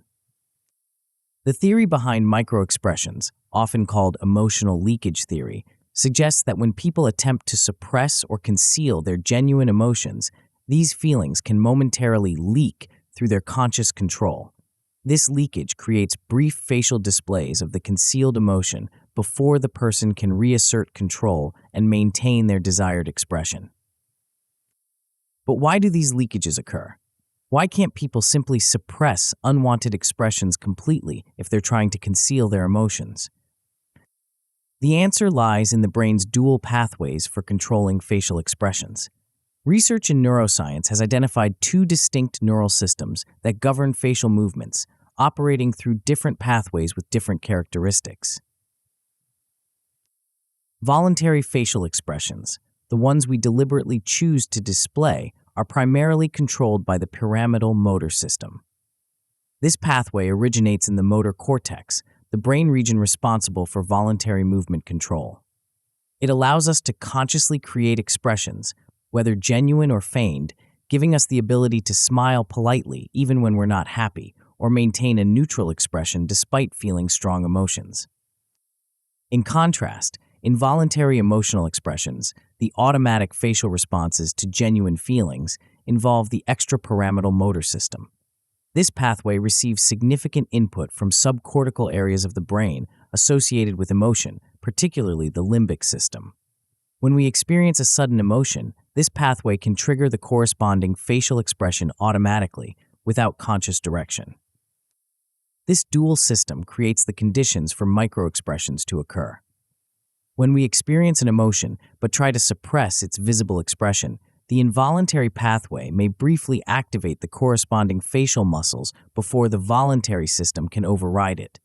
This creates a momentary display of the genuine emotion, a microexpression, before conscious control reasserts itself. The process typically unfolds in a specific sequence. First, an emotional trigger occurs, perhaps a comment that provokes anger, a proposal that creates fear, or a memory that evokes sadness. This trigger activates the brain's emotional processing centers, which automatically initiate the corresponding facial expression through the involuntary pathway.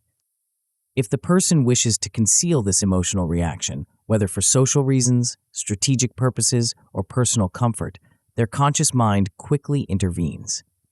The voluntary pathway activates to suppress the emerging expression and replace it with a more desirable one, perhaps a neutral face or a social smile. But this suppression isn't instantaneous. There's a brief gap, those fractions of a second, between the automatic emotional response and the conscious intervention. During this gap, the genuine emotion appears on the face as a micro-expression before being replaced by the deliberate expression. This momentary lapse in control creates the fleeting but revealing display that trained observers can detect.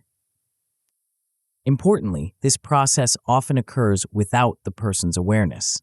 Many people don't realize they're displaying micro-expressions, as the movements happen too quickly for conscious registration.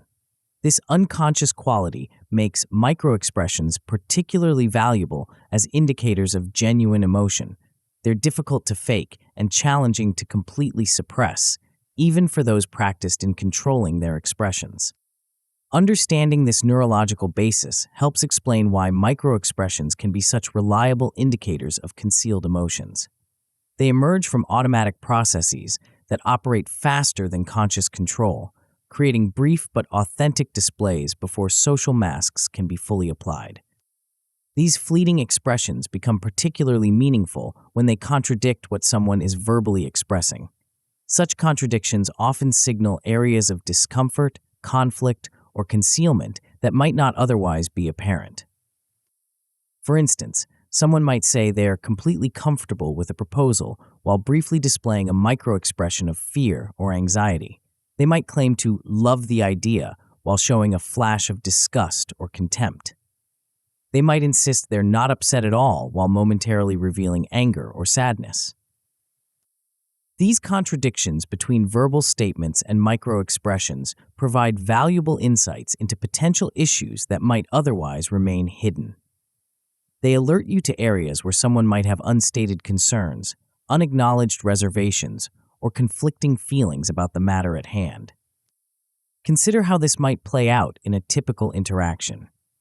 A colleague says they're fine with the timeline for a project, but as they say this, a brief microexpression of fear flashes across their face. This contradiction suggests they might have concerns about the deadline that they're not verbally expressing, perhaps worry about their ability to complete their portion on time, anxiety about the quality of work possible within the constraints, or fear of consequences if the timeline isn't met. Detecting this microexpression allows you to address the potential concern rather than accepting the verbal agreement at face value. You might ask if they have any specific concerns about the timeline, whether they need additional resources to meet it comfortably, or if there are particular aspects that seem challenging. This proactive addressing of the unspoken concern can prevent problems that might otherwise emerge later when the suppressed worry manifests in other ways. Similarly, if someone claims to be excited about the new direction while briefly displaying a microexpression of anger or contempt, this contradiction suggests they might have significant reservations or objections they're not voicing. Recognizing this discrepancy allows you to explore their perspective more fully, perhaps by asking for their honest assessment of potential challenges or inviting alternative viewpoints. These contradictions between verbal statements and microexpressions often emerge in situations involving deception, making microexpression detection a valuable tool in assessing truthfulness. When people deliberately misrepresent their feelings or knowledge, the tension between their genuine emotional response and their fabricated presentation can create revealing microexpressions. For example, someone falsely claiming comfort with a situation might briefly display fear.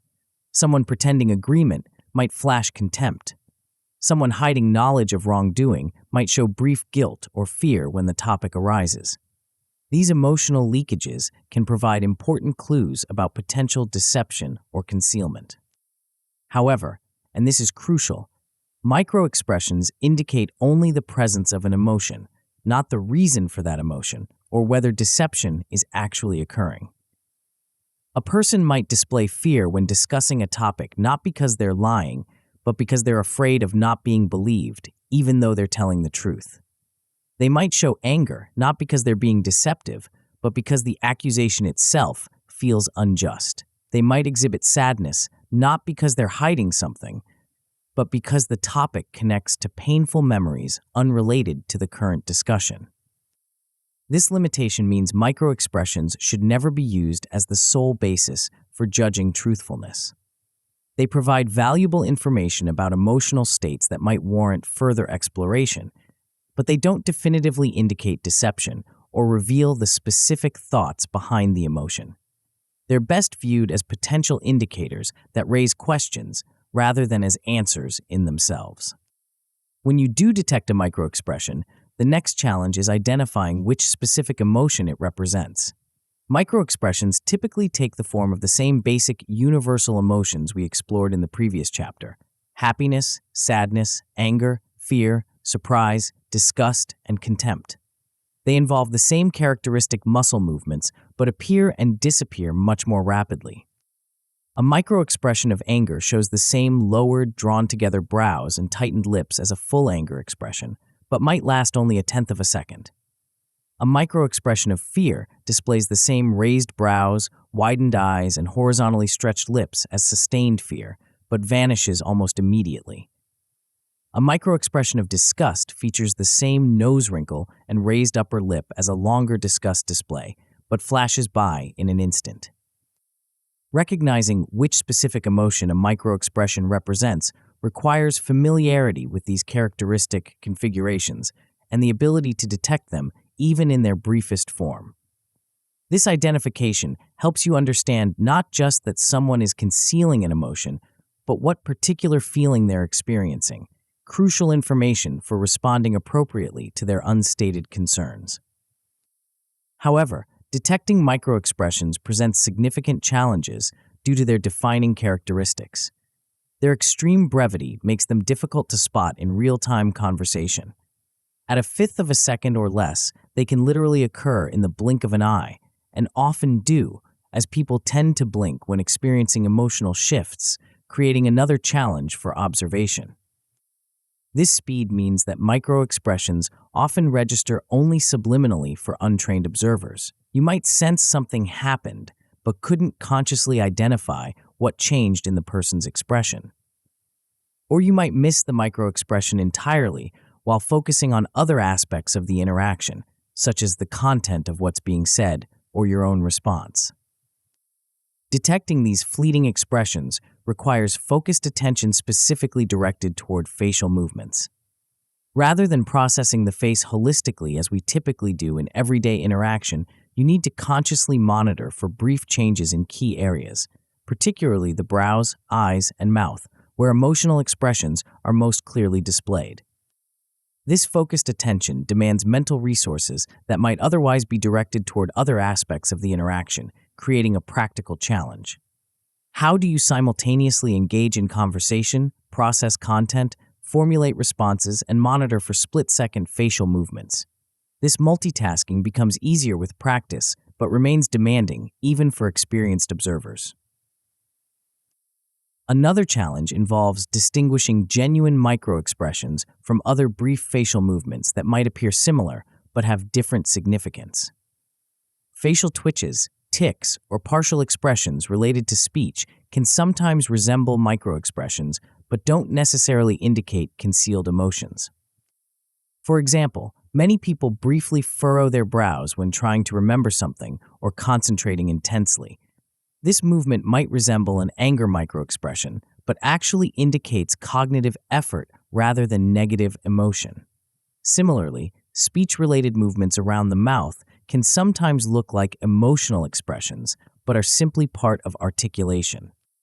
Distinguishing these different types of facial movements requires attention to context, timing, and the complete configuration of the expression.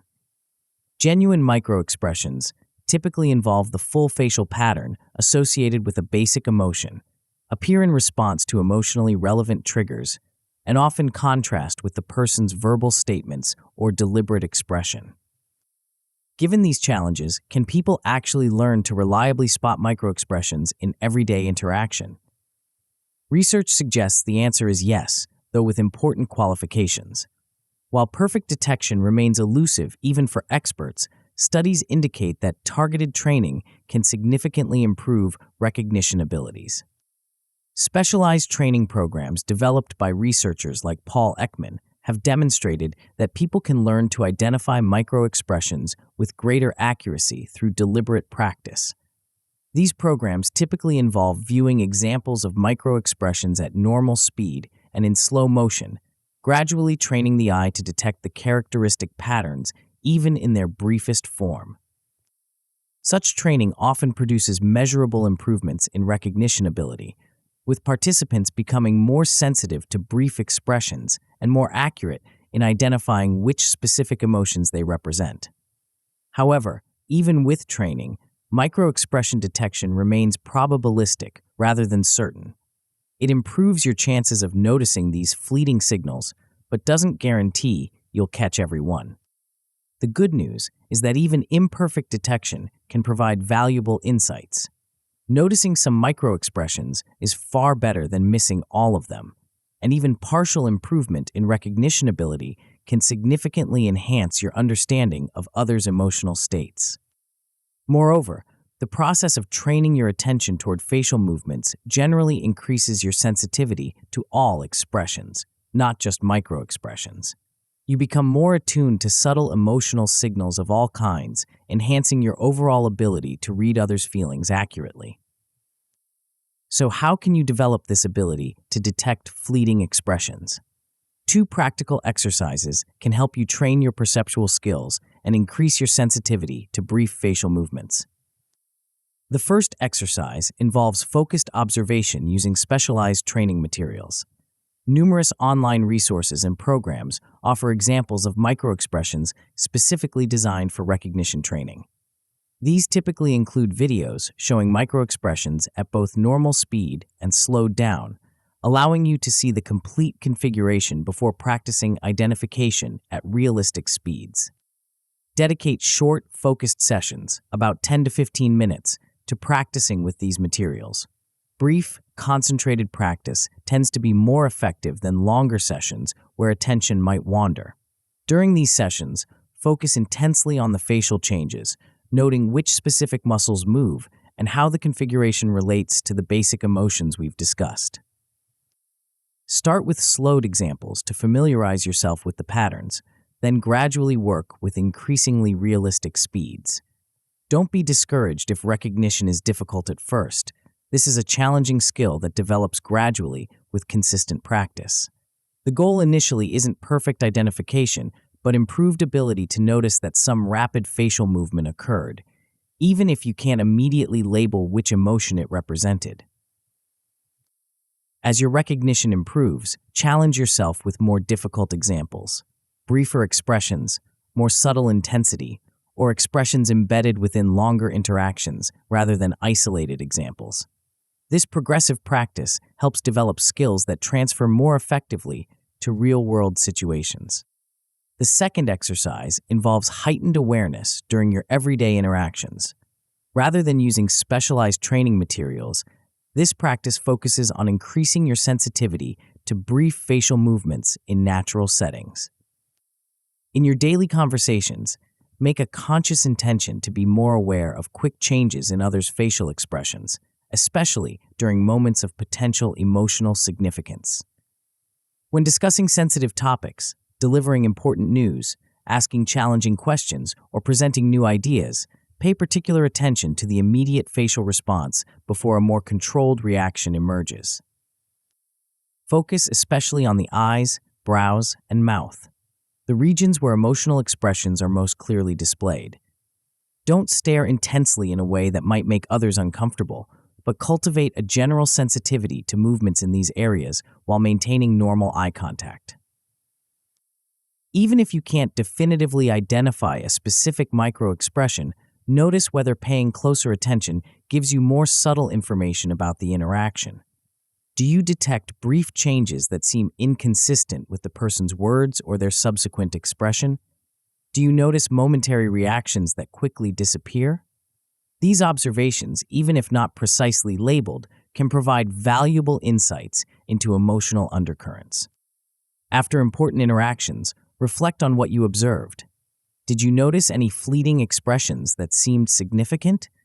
Did these brief reactions provide information that wasn't conveyed verbally? How did this additional awareness influence your understanding of the interaction? This reflection helps consolidate your observations and refine your perceptual skills for future encounters. As you practice these exercises and apply the concepts in your daily interactions, you'll develop increasingly sophisticated ability to detect microexpressions and other brief emotional signals. You'll notice fleeting reactions that previously escaped your attention.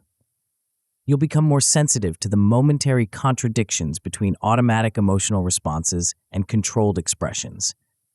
You'll develop a more nuanced understanding of others' true reactions beneath their social presentations. This growing skill transforms your ability to understand others in several important ways. First, it gives you access to emotional information that might otherwise remain completely hidden. When people consciously conceal their feelings, microexpressions might provide the only visible indication of their true emotional state. This information allows you to address unspoken concerns, respond to unstated feelings, and navigate interactions with greater awareness of the complete emotional landscape. Second, it helps you identify potential areas of discomfort, conflict, or concealment that warrant further exploration. When you detect a microexpression that contradicts someone's verbal statement, this inconsistency signals a topic where deeper inquiry might be valuable. Rather than accepting surface presentations, you can gently investigate the potential concern, creating space for more authentic communication. Third, it enhances your ability to time your communications effectively. By noticing immediate emotional reactions through microexpressions, You can gauge how your messages are being received in the moment, allowing you to adjust your approach before negative reactions solidify or escalate. This real-time feedback helps you navigate sensitive conversations with greater precision and responsiveness. Fourth, it improves your capacity for genuine empathy by giving you insight into emotions that others might not verbally acknowledge or might not even consciously recognize themselves. This deeper understanding allows you to respond to their complete emotional experience, not just to what they explicitly express or what they're consciously aware of feeling. As with all decoding skills, microexpression recognition is about understanding others more completely, not manipulating or controlling them. The goal is genuine insight that allows for more effective and authentic communication, not exploitation of emotional knowledge for self-serving purposes. It's also important to maintain appropriate humility about your interpretations. While microexpressions provide valuable emotional information, they don't tell the complete story of someone's internal experience. They indicate the presence of an emotion, but not necessarily the reason for that emotion or how it relates to the current situation. Always consider microexpression information as one important data source among several, not as definitive evidence of specific thoughts or intentions. With practice and awareness, you'll develop increasingly sophisticated ability to detect the fleeting emotional signals that most people miss entirely. You'll notice momentary expressions that reveal feelings beneath social masks. You'll recognize brief contradictions between automatic reactions and controlled responses. You'll understand not just what people say, but what their faces reveal in those unguarded instants before conscious control takes over. This understanding transforms your experience of human interaction. Conversations become richer and more nuanced as you perceive emotional layers that might otherwise remain hidden. Relationships deepen as you respond to complete emotional messages rather than just to what's explicitly expressed. Influence increases as you address unspoken concerns and align your approach with others' true emotional states. The face reveals what words often conceal, and microexpressions offer particularly valuable glimpses into genuine feelings. By developing your ability to detect these fleeting signals, you gain access to a dimension of communication that most people never consciously perceive, brief but telling windows into the emotions others might prefer to keep hidden. While facial expressions, both macro and micro, provide rich information about emotions, effective mind reading requires integrating these visual cues with what you hear. The most complete understanding comes from actively engaging with both channels simultaneously, creating a synthesis that reveals more than either alone could provide.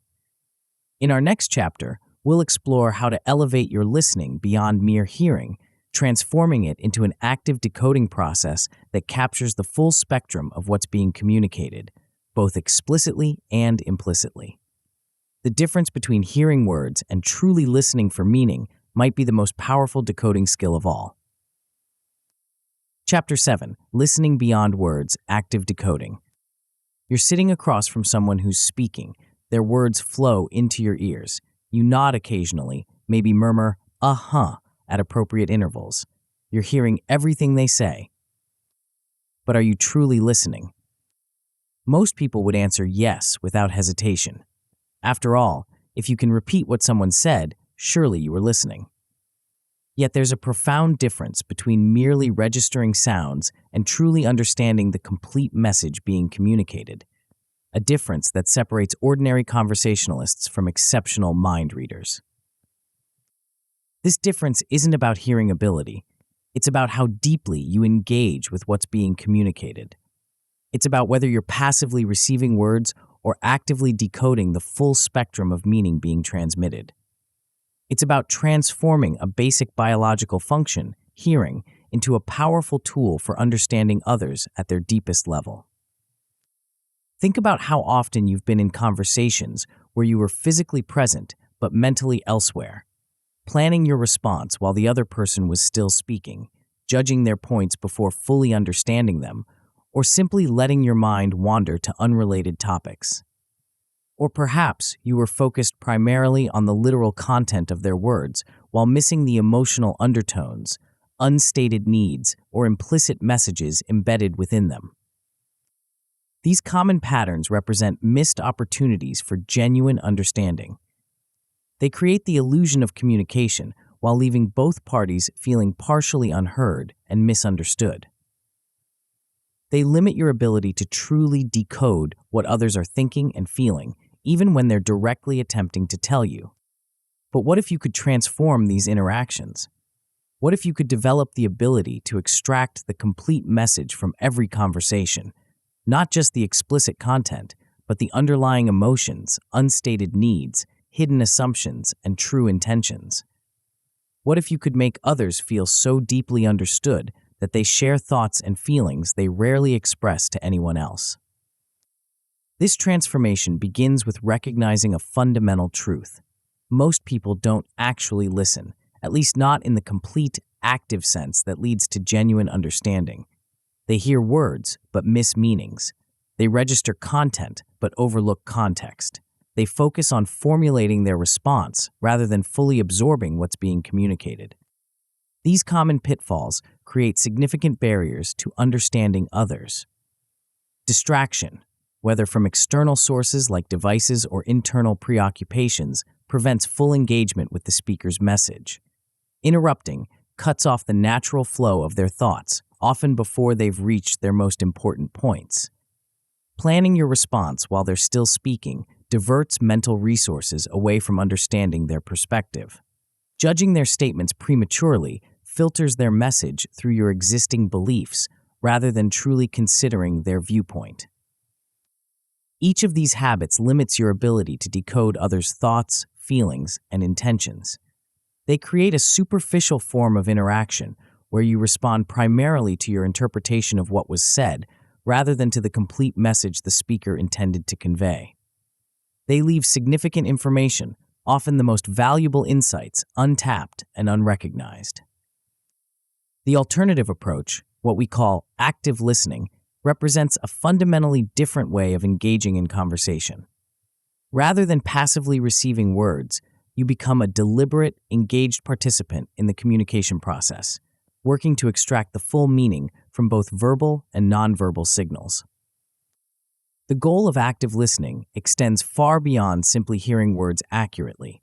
It aims for complete comprehension of the speaker's message, understanding not just what they're saying explicitly, but what they mean implicitly, what they feel emotionally, what they need fundamentally, and what they intend to accomplish through the communication. This comprehensive understanding provides the foundation for genuine connection and effective response. Achieving this level of understanding requires several core components working together. The first is paying complete attention, focusing your mental resources fully on the speaker rather than dividing them between listening and other activities. This means minimizing external distractions like devices or environmental interruptions. It also means managing internal distractions by temporarily setting aside your own concerns, judgments, and response planning to create mental space for truly absorbing what's being communicated. This focused attention creates the necessary conditions for understanding, but it remains invisible to the speaker unless demonstrated through active signals. Showing that you're listening through both verbal and nonverbal cues forms the second component of active listening. Appropriate eye contact, nodding, facial expressions that reflect engagement with the content, and verbal acknowledgments like "I see" or "uh-huh" all signal your attentiveness and encourage continued sharing.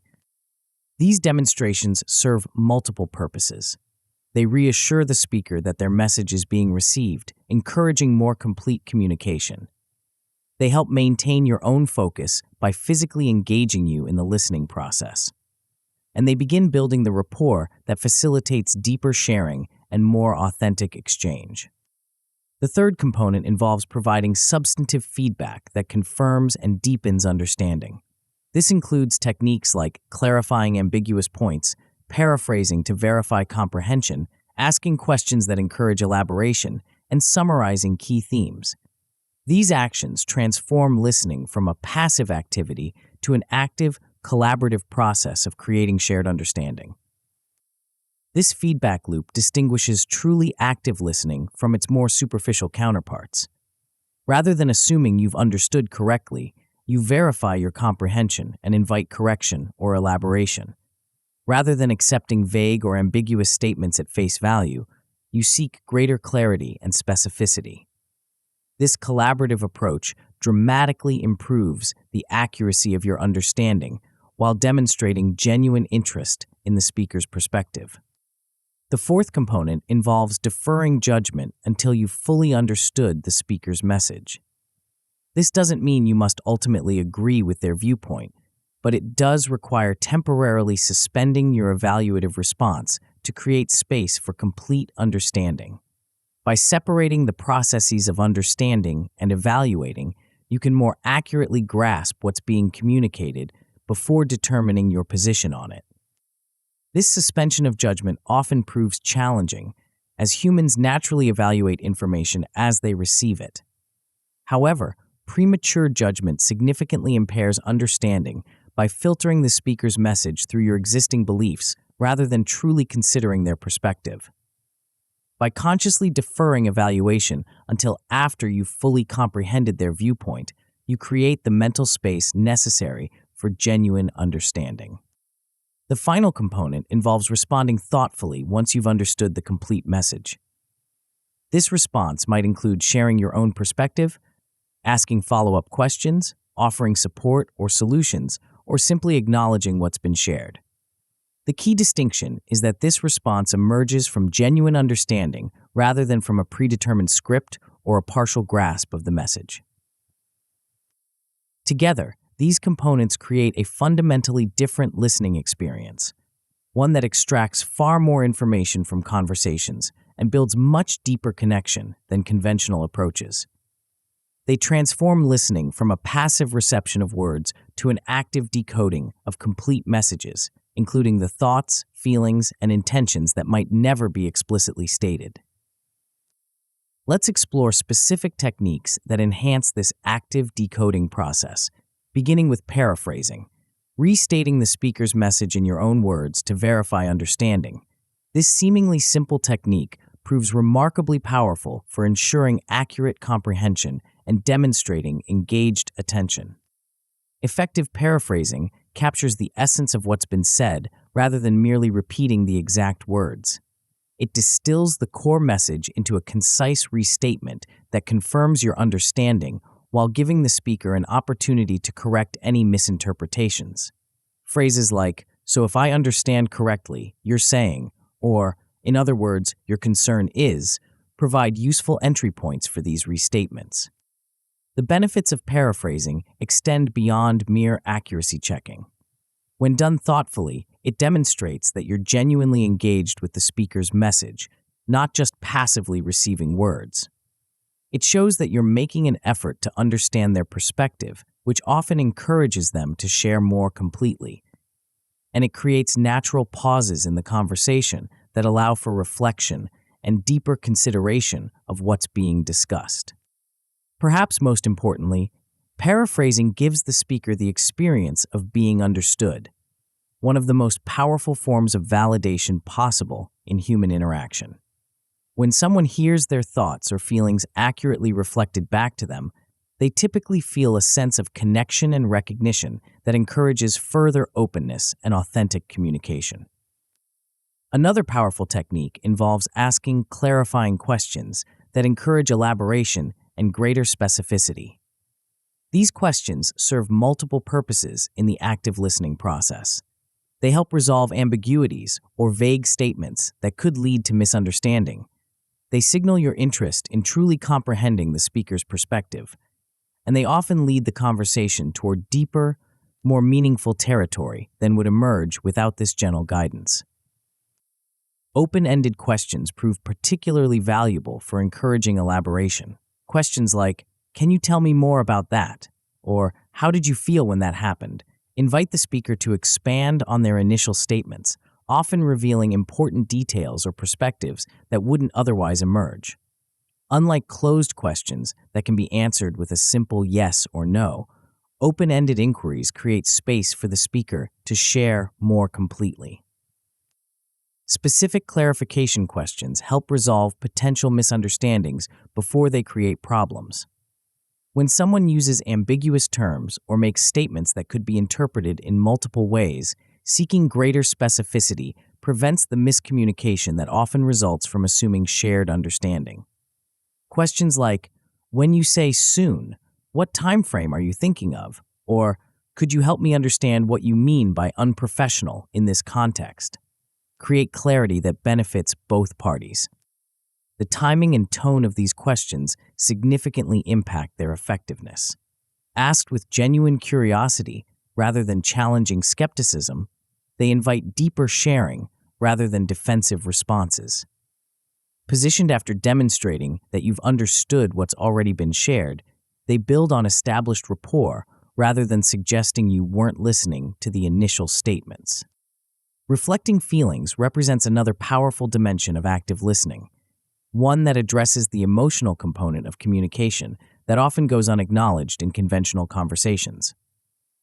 This technique involves identifying and verbalizing the emotions you perceive in the speaker's message, whether explicitly stated or implied through tone, word choice, or nonverbal cues. Statements like, "That sounds incredibly frustrating," or "You seem really excited about this possibility," acknowledge the emotional dimension of the speaker's experience. This acknowledgement serves several important functions. It demonstrates that you're attending to the complete message, not just the factual content. It validates the speaker's emotional experience, which often matters as much as or more than validation of their ideas. And it creates an opportunity for them to confirm, correct, or elaborate on the emotional aspect of their communication. This emotional reflection requires attunement to subtle cues beyond the literal words being spoken. Tone of voice, facial expressions, body language, word choice, and the content itself all provide clues about the speaker's emotional state. By integrating these signals and reflecting the emotions you perceive, you demonstrate empathy and create space for the emotional dimension of communication that conventional conversations often neglect. Summarizing represents yet another valuable technique, particularly at transition points or the conclusion of a discussion. This involves briefly recapping the main points, decisions, or action items that emerged from the conversation. Statements like, "So to make sure we're aligned, we've agreed that," or "The key points you've raised are," consolidate understanding and ensure alignment before moving forward. Effective summarizing serves multiple purposes. It confirms shared understanding of what's been discussed, preventing the misalignments that often emerge when people leave conversations with different interpretations of what was decided. It demonstrates that you've been actively engaged throughout the discussion, tracking the key points rather than just responding moment by moment. And it creates natural closure for one topic before transitioning to another, helping maintain the conversation's structure and direction.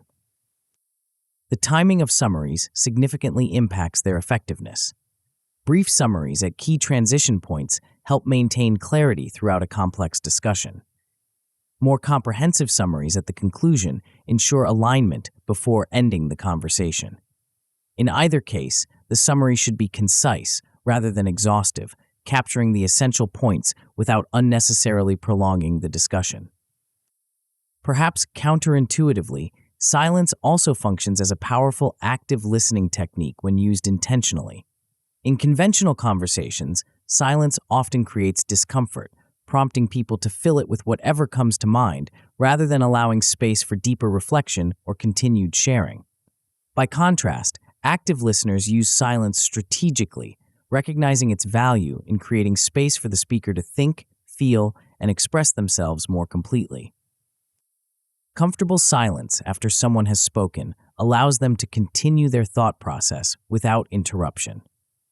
Many people need this space to access deeper insights or formulate complex ideas that might not emerge in rapid-fire exchanges. By resisting the urge to immediately fill silence with your own response, you create room for the speaker to reach their complete message rather than just their initial thoughts. Silence also communicates attentiveness in its own way. It signals that you're present with the speaker, comfortable in the shared space, and not rushing to insert your own perspective. This patient attention often encourages more authentic and complete sharing than constant verbal acknowledgement would permit. Using silence effectively requires comfort with the natural pauses and rhythms of conversation. It doesn't mean remaining silent when acknowledgement or response would be appropriate, but rather allowing natural spaces within the conversation where deeper thinking and feeling can occur. This comfort with silence often distinguishes truly skilled listeners from those who hear words but miss meanings. While these techniques significantly enhance your ability to understand what's explicitly communicated, the most powerful aspect of active listening involves decoding what remains unspoken, the needs, intentions, and meanings that exist beneath the surface of the words themselves. This deeper level of listening transforms ordinary comprehension into genuine mind reading, in the practical sense we've been exploring. Every conversation contains multiple layers of meaning. The explicit content, what's directly stated, forms just the surface layer. Beneath this lie emotional states that might be hinted at but not named, underlying needs driving the communication, unstated assumptions shaping the perspective, and intentions that might differ from the apparent purpose of the exchange. Accessing these deeper layers requires listening beyond the literal words to what they imply and suggest. One powerful approach involves identifying the fundamental needs driving the conversation. Human communication often stems from basic needs for security, appreciation, control, connection, meaning, or numerous other fundamental drivers. These needs frequently remain unstated, yet they shape what's said, how it's expressed, and what response would feel satisfying to the speaker. For example, someone criticizing a colleague's work might be expressing an underlying need for reliability or quality standards. Someone repeatedly bringing up their contributions to a project might be expressing a need for recognition or appreciation. Someone questioning a decision-making process might be expressing a need for inclusion or respect. By identifying these underlying needs, you can respond to what truly matters to the speaker, not just to the surface content of their message.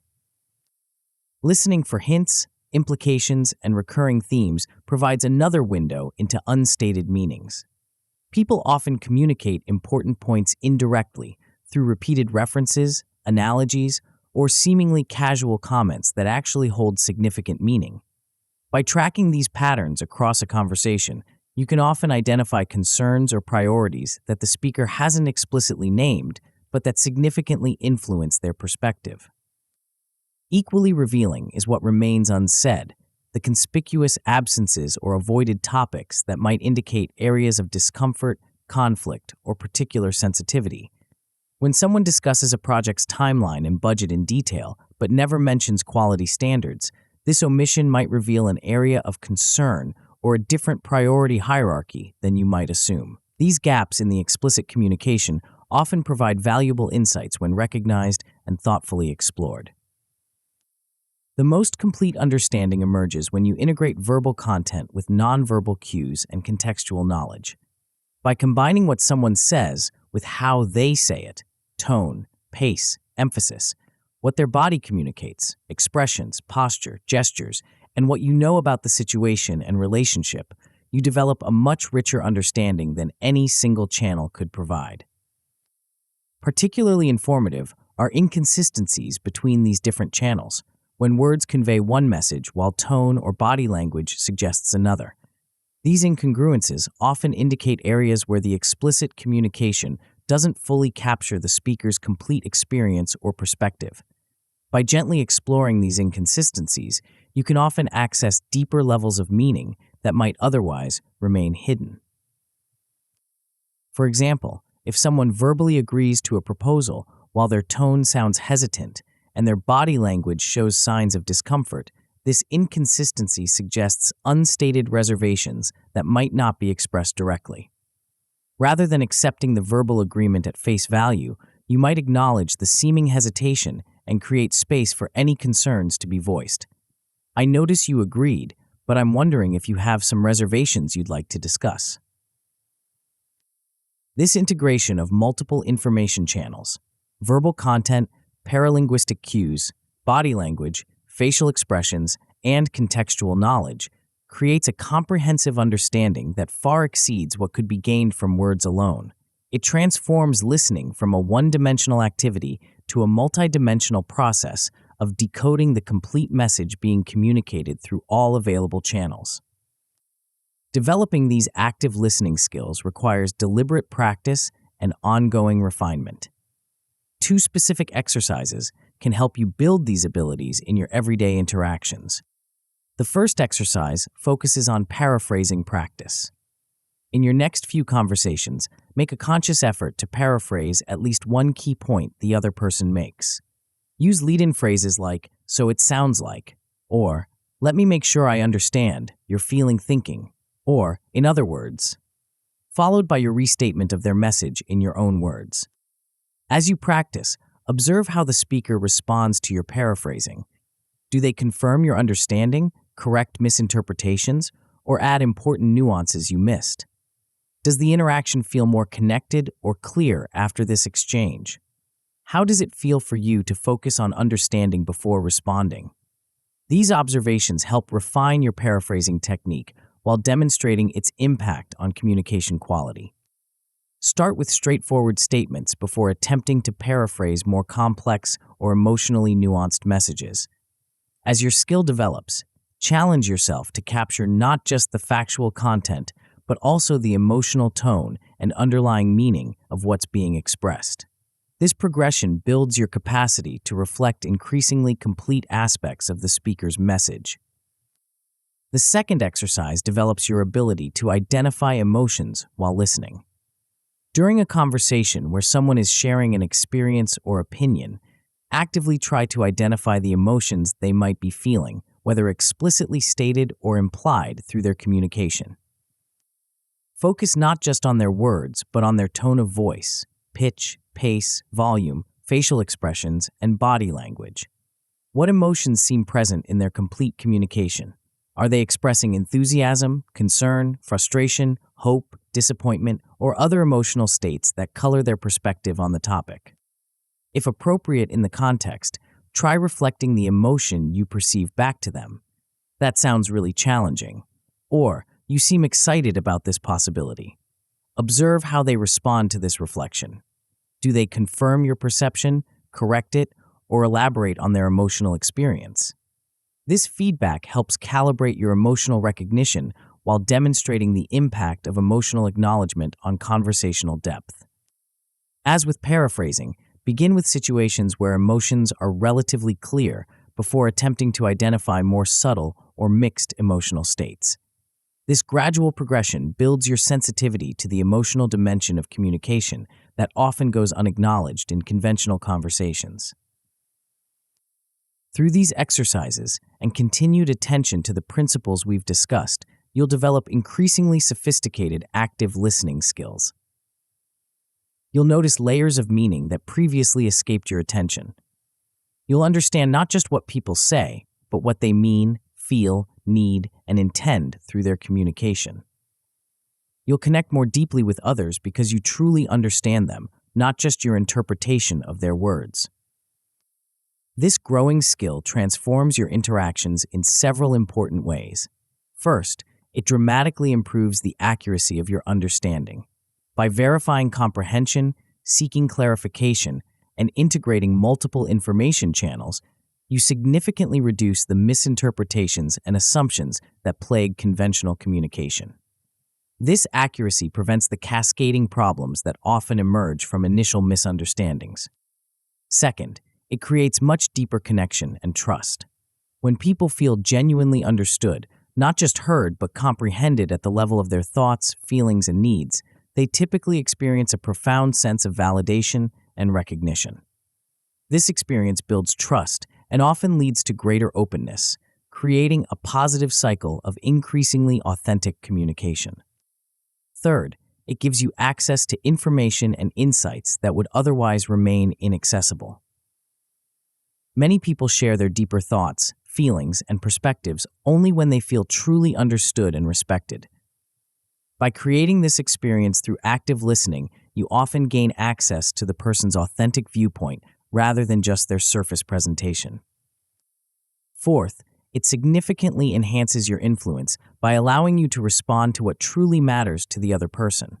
When you understand someone's underlying needs, concerns, and priorities, not just their stated position, you can address what's actually important to them rather than responding to surface issues.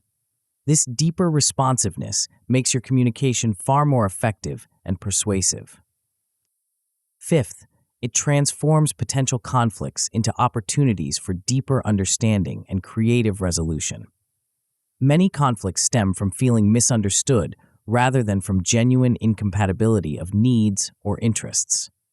By creating the experience of being fully understood, active listening often diffuses the defensive reactions that escalate conflicts and reveals common ground that might otherwise remain hidden.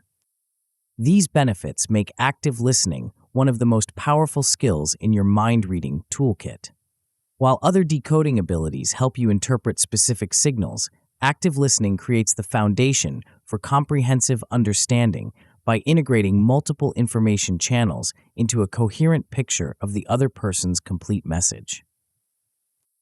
The most skilled practitioners of this art don't just hear words, they perceive meanings. They don't just register content, they understand context. They don't just process information, they connect with the human being expressing it. This deeper engagement transforms ordinary conversations into extraordinary opportunities for genuine understanding and meaningful connection.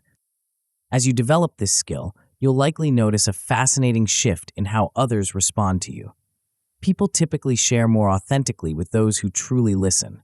They reveal thoughts and feelings they might not express to others. They engage more deeply and openly when they feel genuinely understood. This response creates a virtuous cycle where better listening leads to more complete sharing, which enables even deeper understanding. Active listening represents a profound form of respect, the willingness to fully engage with another's perspective before inserting your own. This respect doesn't require agreement with their viewpoint, but it does demand genuine attention to it. When offered sincerely, this attention often creates the conditions for the most authentic and meaningful human connections possible. The skills we've explored in this chapter transform listening from a passive reception of words to an active decoding of complete messages. They allow you to understand not just what's explicitly stated, but what's implicitly meant. The thoughts, feelings, needs, and intentions that shape communication but often remain unexpressed. This comprehensive understanding forms the foundation for genuine connection and effective influence in all your interactions. But what happens when the messages you're receiving might not be entirely truthful? How do you decode communication when someone might be deliberately concealing information, misrepresenting facts, or otherwise attempting to mislead? In our next chapter, we'll venture into this challenging territory, exploring how to detect potential deception through subtle but revealing signals. The smoke that rises from hidden fires often follows predictable patterns, and learning to spot these patterns might be the most crucial decoding skill of all. Chapter 8: Spotting the Smoke, Detecting Deception. I had nothing to do with that missing file. Of course I read your entire proposal before the meeting. No, I'm not upset about what you said yesterday. Every day, we encounter statements that may not be entirely truthful. Some are innocent white lies told to spare feelings or smooth social interactions. Others might be more consequential deceptions with significant implications.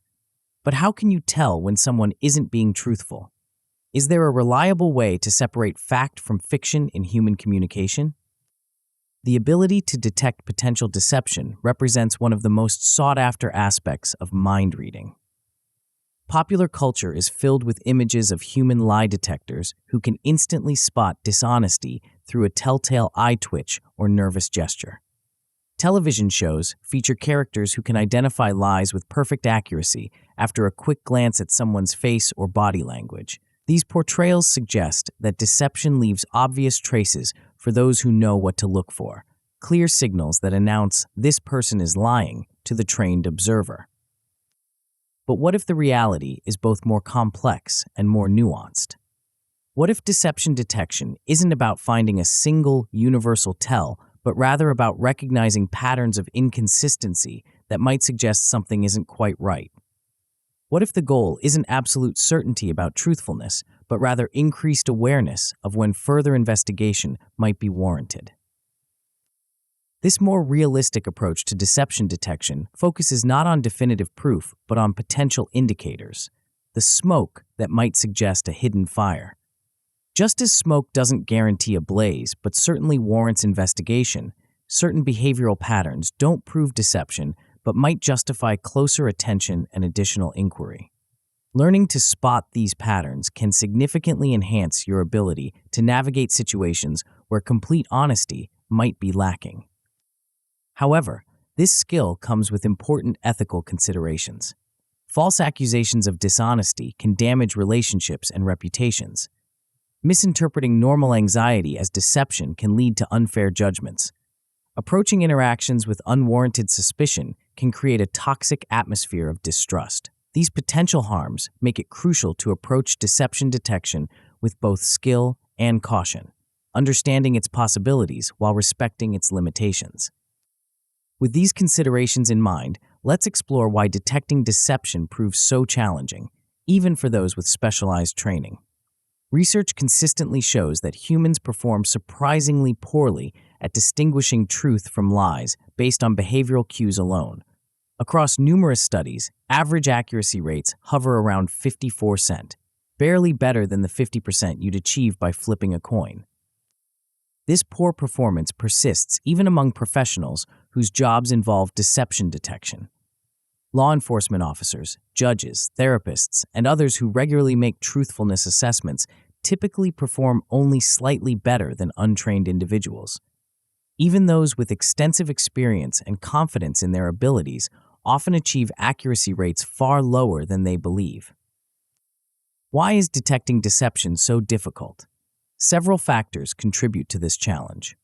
First, there is no universal, reliable sign of lying. No Pinocchio's nose that unfailingly indicates dishonesty. Despite popular beliefs about specific tells like avoiding eye contact or touching one's nose, research has failed to identify any single behavior that consistently signals deception across different people and situations. Second, many behaviors commonly associated with lying, nervousness, discomfort, hesitation, can also occur when someone is telling the truth under stressful conditions. The innocent person being questioned about a crime they didn't commit might display more anxiety than the actual perpetrator who has prepared their story. The honest employee explaining a mistake might appear more uncomfortable than the colleague who confidently deflects responsibility with a well-practiced lie. Third, confirmation bias significantly impacts our judgments about truthfulness. Once we suspect deception, we tend to notice behaviors that confirm our suspicion while overlooking those that contradict it. Similarly, when we trust someone, we're more likely to interpret ambiguous signals in ways that support our belief in their honesty. These cognitive biases make objective assessment extremely difficult, even for those attempting to remain impartial. Fourth, individual differences in baseline behavior create significant challenges for interpretation. Some people naturally maintain less eye contact, use more speech hesitations, or fidget more frequently, behaviors that might be misinterpreted as deception indicators in someone with a different baseline. Without knowing what's normal for a specific individual, distinguishing meaningful deviations from personal idiosyncrasies becomes nearly impossible. Given these challenges, is effective deception detection even possible? The answer is a qualified yes, but it requires a more sophisticated approach than simply looking for isolated tells. To improve your ability to spot potential deception, you need to understand the psychological processes that can create observable differences between truthful and deceptive behavior. Three primary factors can generate these differences: cognitive load, emotional reactions, and behavioral control attempts. Understanding these factors provides a framework for recognizing potential indicators of deception, even while acknowledging that no single cue or pattern guarantees dishonesty. Cognitive load refers to the mental effort required for different tasks. Research suggests that lying is generally more cognitively demanding than truth-telling for several reasons. When fabricating information, people must create content rather than simply retrieving memories. They must monitor their statements for consistency and plausibility. They often need to track the listener's reactions to assess whether their deception is being accepted. And they typically need to suppress the truth while constructing and delivering the false narrative. This increased mental effort can manifest in observable ways. Speech may become less fluid, with more hesitations, filled pauses, or speech errors. Responses might come more slowly as the person constructs rather than recalls information. Gestures that normally accompany speech, illustrators, often decrease as cognitive resources focus on maintaining the verbal deception rather than natural nonverbal expression. Overall demeanor might appear more rigid or less spontaneous as mental resources concentrate on maintaining the deceptive narrative. Emotional factors also influence behavior during deception. Lying often triggers emotions like anxiety, fear of being caught, guilt, discomfort with violating moral norms, or what researchers call duping delight, satisfaction from successfully fooling others. These emotions can create subtle signals that differ from the person's baseline emotional state or from what would be expected given their verbal message. Fear of detection might manifest as increased tension, elevated pitch, nervous swallowing, or decreased eye contact. Guilt could appear as subdued expression, decreased animation, or self-comfort gestures. Duping delight occasionally emerges as inappropriate smiling, unusual energy, or excessive confidence when discussing serious matters. These emotional leakages can create inconsistencies between what someone says and how they appear while saying it. Attempted control represents the third factor that can generate observable cues. Aware that their behavior might reveal their deception, people often try to suppress suspicious behaviors or deliberately display what they believe looks honest. These control attempts can paradoxically create unusual patterns that differ from natural, truthful behavior. For instance, someone might maintain unnaturally steady eye contact because they've heard that liars avoid looking at others. They might remain unusually still to avoid suspicious movements, creating an unnaturally rigid appearance. Or they might offer excessive details and unnecessary justifications in an attempt to sound convincing. These deliberate control efforts often produce behavior that appears rehearsed, overly controlled, or somehow off compared to natural communication. Understanding these three factors, cognitive load, emotional reactions, and control attempts, provides a framework for recognizing potential indicators of deception. Rather than looking for a single definitive tell, you can watch for patterns and inconsistencies that might suggest one or more of these factors is influencing someone's behavior.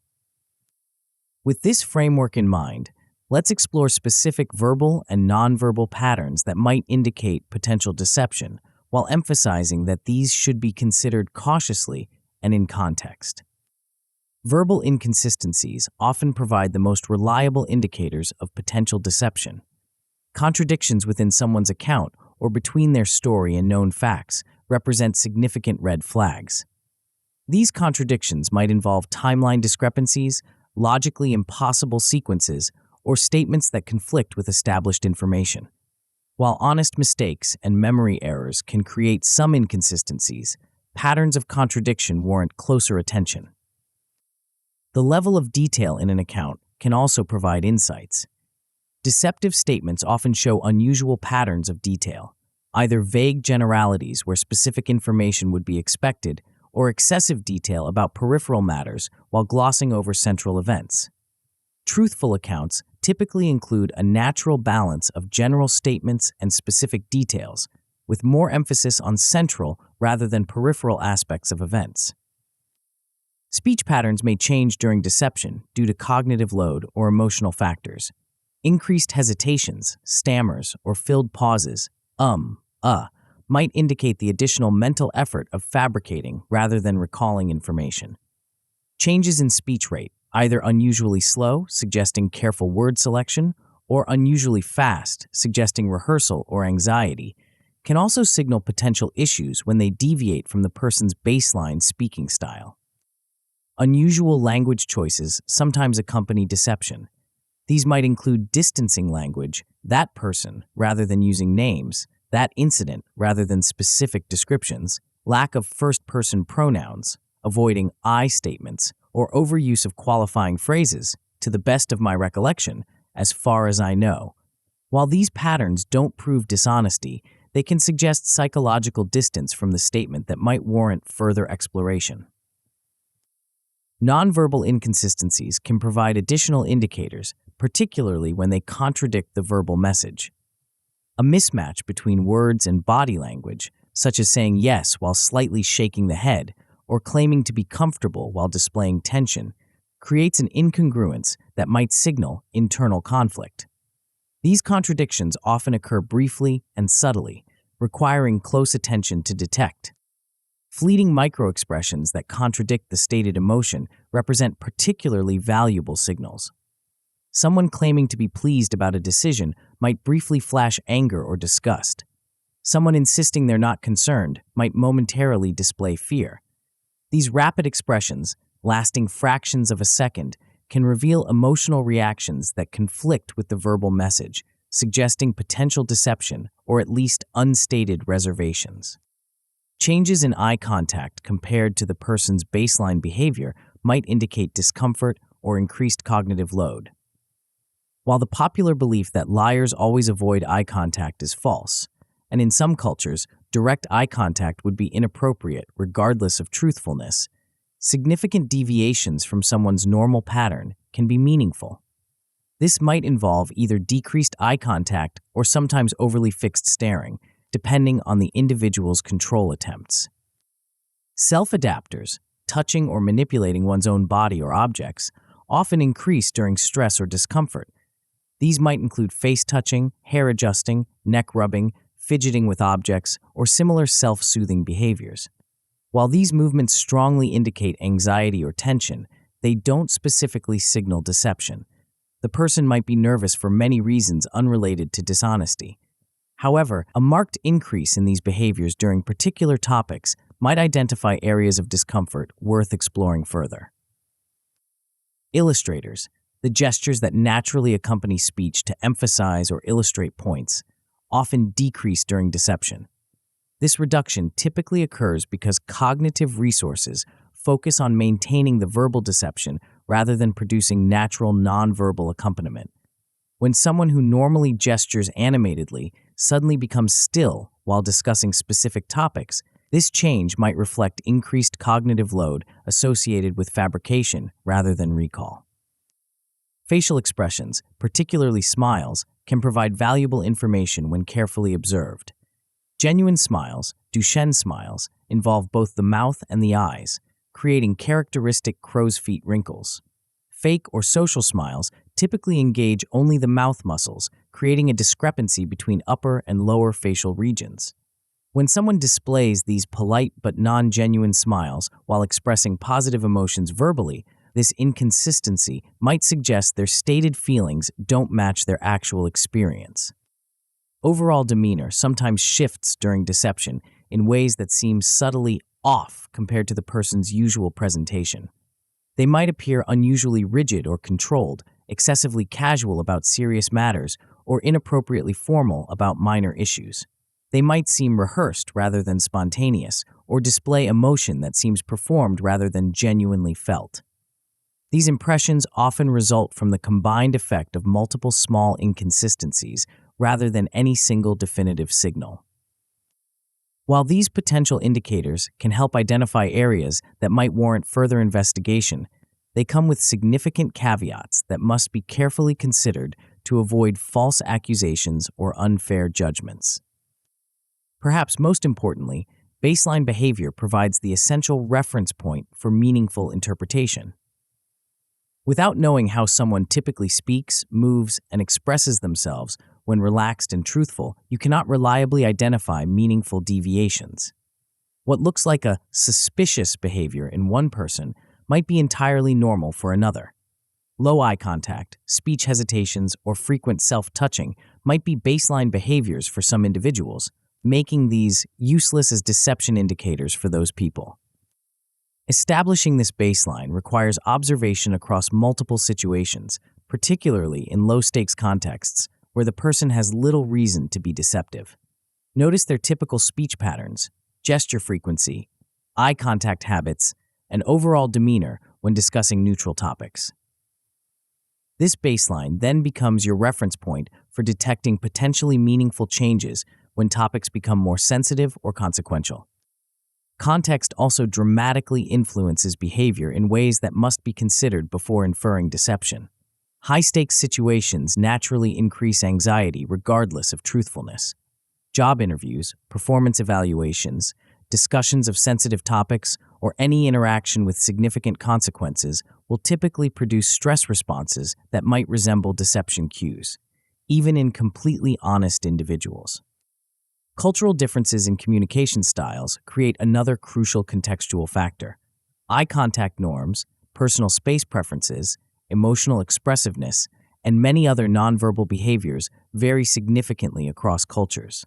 What might signal discomfort or deception in one cultural context could represent respect or appropriate behavior in another. Without understanding these cultural patterns, cross-cultural interactions are particularly prone to misinterpretation. Given these complexities, looking for clusters of indicators rather than isolated cues significantly improves assessment accuracy. When multiple signals consistently point toward potential deception, verbal inconsistencies, nonverbal contradictions, emotional leakage, and unusual speech patterns all appearing together, the likelihood of deception increases. Conversely, when potential indicators appear in isolation or inconsistently, alternative explanations become more probable. The consistency of potential indicators over time also provides important information. Deceptive behavior patterns typically emerge specifically around sensitive topics or questions rather than consistently throughout an interaction. If someone displays potential deception cues only when discussing particular subjects, this pattern suggests those specific areas might warrant closer attention. If the behaviors appear randomly or constantly, they more likely represent baseline characteristics or general anxiety rather than deception. Perhaps most importantly, behavioral indicators should prompt further factual inquiry rather than immediate conclusions about truthfulness. Instead of deciding someone is lying based on behavioral cues alone, use these observations to identify areas that might benefit from additional questions, verification, or investigation. The most effective approach combines behavioral observation with factual validation, using each to inform and direct the other. For example, if you notice inconsistencies in someone's account of events, you might ask clarifying questions that give them an opportunity to explain the discrepancies. If you observe tension or discomfort when discussing particular topics, you might gently explore those areas more thoroughly. If their verbal and nonverbal messages seem contradictory, you might acknowledge the apparent mismatch and invite further explanation. This approach, using behavioral cues to guide factual inquiry rather than as definitive proof, respects the limitations of deception detection while still benefiting from its insights. It recognizes that behavioral indicators suggest possibilities rather than certainties, areas for exploration rather than conclusions. This balanced perspective prevents both naive acceptance of all statements and unfair suspicion based on ambiguous signals. To develop your observational skills without falling into accusatory patterns, 2 practical exercises can help you become more attuned to potential inconsistencies while maintaining appropriate caution in your interpretations. The first exercise focuses on inconsistency observation in low-stakes contexts. During casual conversations or while watching interviews or discussions in media where the stakes might be higher but you're not personally involved, pay attention to potential mismatches between different channels of communication. Look for inconsistencies between verbal content and tone or body language. Does the person's voice tighten when discussing topics they claim are unimportant? Do they display microexpressions that contradict their stated feelings? Does their body language shift noticeably when certain subjects arise? Also notice contradictions within the narrative itself, statements that don't logically align, timelines that don't make sense, or accounts that change across retellings. The goal of this exercise isn't to catch others in lies, but simply to practice noticing these potential discrepancies without immediately jumping to conclusions about deception. By observing these patterns in low-consequence situations, you develop perceptual skills without the pressure of making immediate judgments in high-stakes contexts. You're training your attention to notice inconsistencies that might otherwise pass undetected, while maintaining an open mind about their potential meanings. The second exercise involves hypothetical scenario analysis to deepen your understanding of potential deception indicators. Think of a common scenario where someone might be tempted to tell a white lie or a more significant untruth, perhaps explaining lateness, covering up a mistake, or claiming knowledge they don't actually possess. Based on the three factors we've discussed, cognitive load, emotional reactions, and control attempts, consider what specific verbal and nonverbal behaviors might appear if someone were being deceptive in that scenario. How might cognitive load affect their speech patterns or gestures? What emotions might leak through their attempted control? What behaviors might they deliberately modify in an attempt to appear honest? Then, consider what truthful behavior might look like in the same situation. How would someone naturally explain genuine reasons for lateness? How might they honestly acknowledge a mistake? What would authentic ignorance look like compared to pretended knowledge? This comparison between potential deceptive and truthful behavior patterns in specific contexts helps solidify your understanding of the cues we've discussed. This exercise develops your conceptual framework for understanding potential deception indicators while emphasizing the importance of context.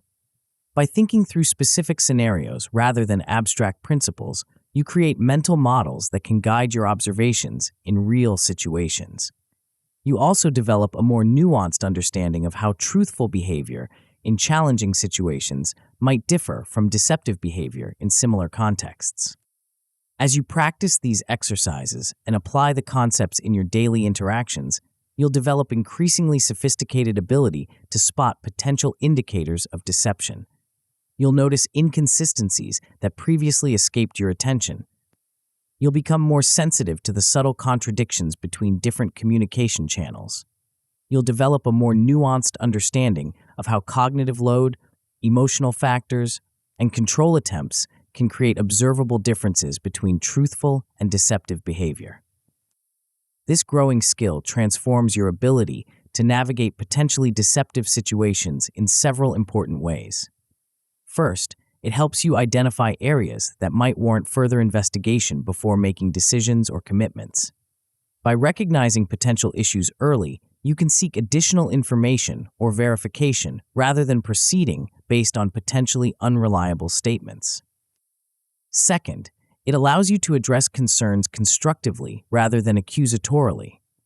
Instead of making direct accusations based on behavioral observations, you can ask clarifying questions, seek additional details, or gently note apparent contradictions in ways that allow for honest clarification.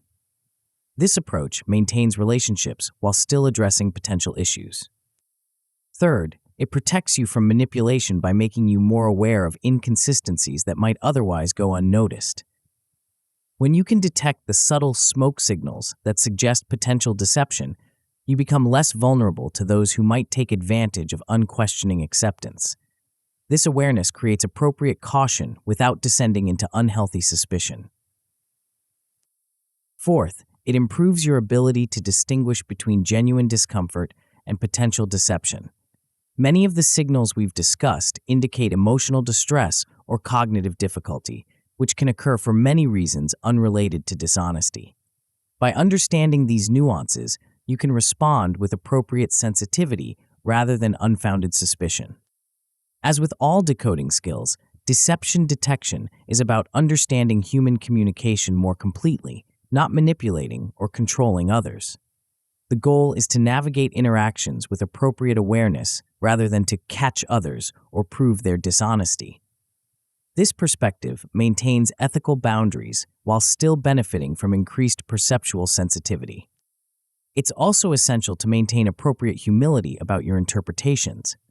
Even experts in deception detection make frequent errors, and overconfidence in your ability to spot lies can lead to serious misjudgments. Always consider behavioral observations as possibilities rather than certainties, prompts for further inquiry rather than definitive conclusions. With practice and awareness, you'll develop increasingly sophisticated ability to spot the subtle smoke signals that might indicate hidden fires of deception. You'll notice patterns and inconsistencies that previously escaped your conscious attention. You'll understand not just what people say, but how congruent that message is across all channels of communication. You'll navigate potentially deceptive situations with greater awareness and skill. This understanding transforms your experience of human interaction. Conversations become more transparent as you perceive inconsistencies that might warrant further exploration. Relationships strengthen through addressing concerns constructively rather than through accusation or naive acceptance. Decision-making improves as you distinguish between reliable and potentially unreliable information. The ability to spot potential deception represents a valuable skill in your mind-reading toolkit, but it's only one aspect of understanding others. Even more powerful is the ability to use your enhanced awareness to guide interactions toward positive outcomes for all involved. In our final chapter, we'll explore how to ethically apply all the decoding skills you've learned, transforming understanding into influence that benefits both you and those around you. The ultimate power isn't just in reading minds, but in shaping the interactions that follow in ways that create genuine connection and mutual benefit.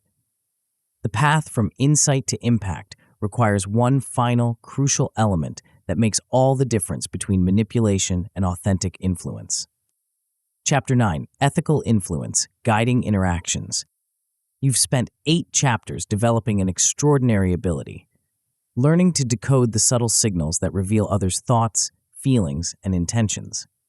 You can now detect microexpressions that flash across a face in fractions of a second. You can recognize the linguistic patterns that suggest uncertainty or conviction. You can interpret body language that communicates comfort or distress. You can listen actively to understand not just words, but underlying needs. But toward what end? What is the ultimate purpose of these powerful decoding skills? This question touches on the fundamental ethical dimension of mind reading. The same abilities that allow you to understand others more deeply can be used in dramatically different ways. Some that create genuine connection and mutual benefit, others that exploit vulnerabilities for one-sided advantage. The difference lies not in the skills themselves, but in how you choose to apply them. Consider 2 people with identical decoding abilities. One uses these skills to identify others' concerns and address them transparently, to communicate in ways that resonate with different perspectives, and to build relationships based on genuine understanding. The other uses the same skills to identify insecurities they can exploit, to present false impressions tailored to others' vulnerabilities, and to create one-sided advantages through calculated manipulation. Same skills, profoundly different applications, and dramatically different outcomes, both for others and ultimately for themselves.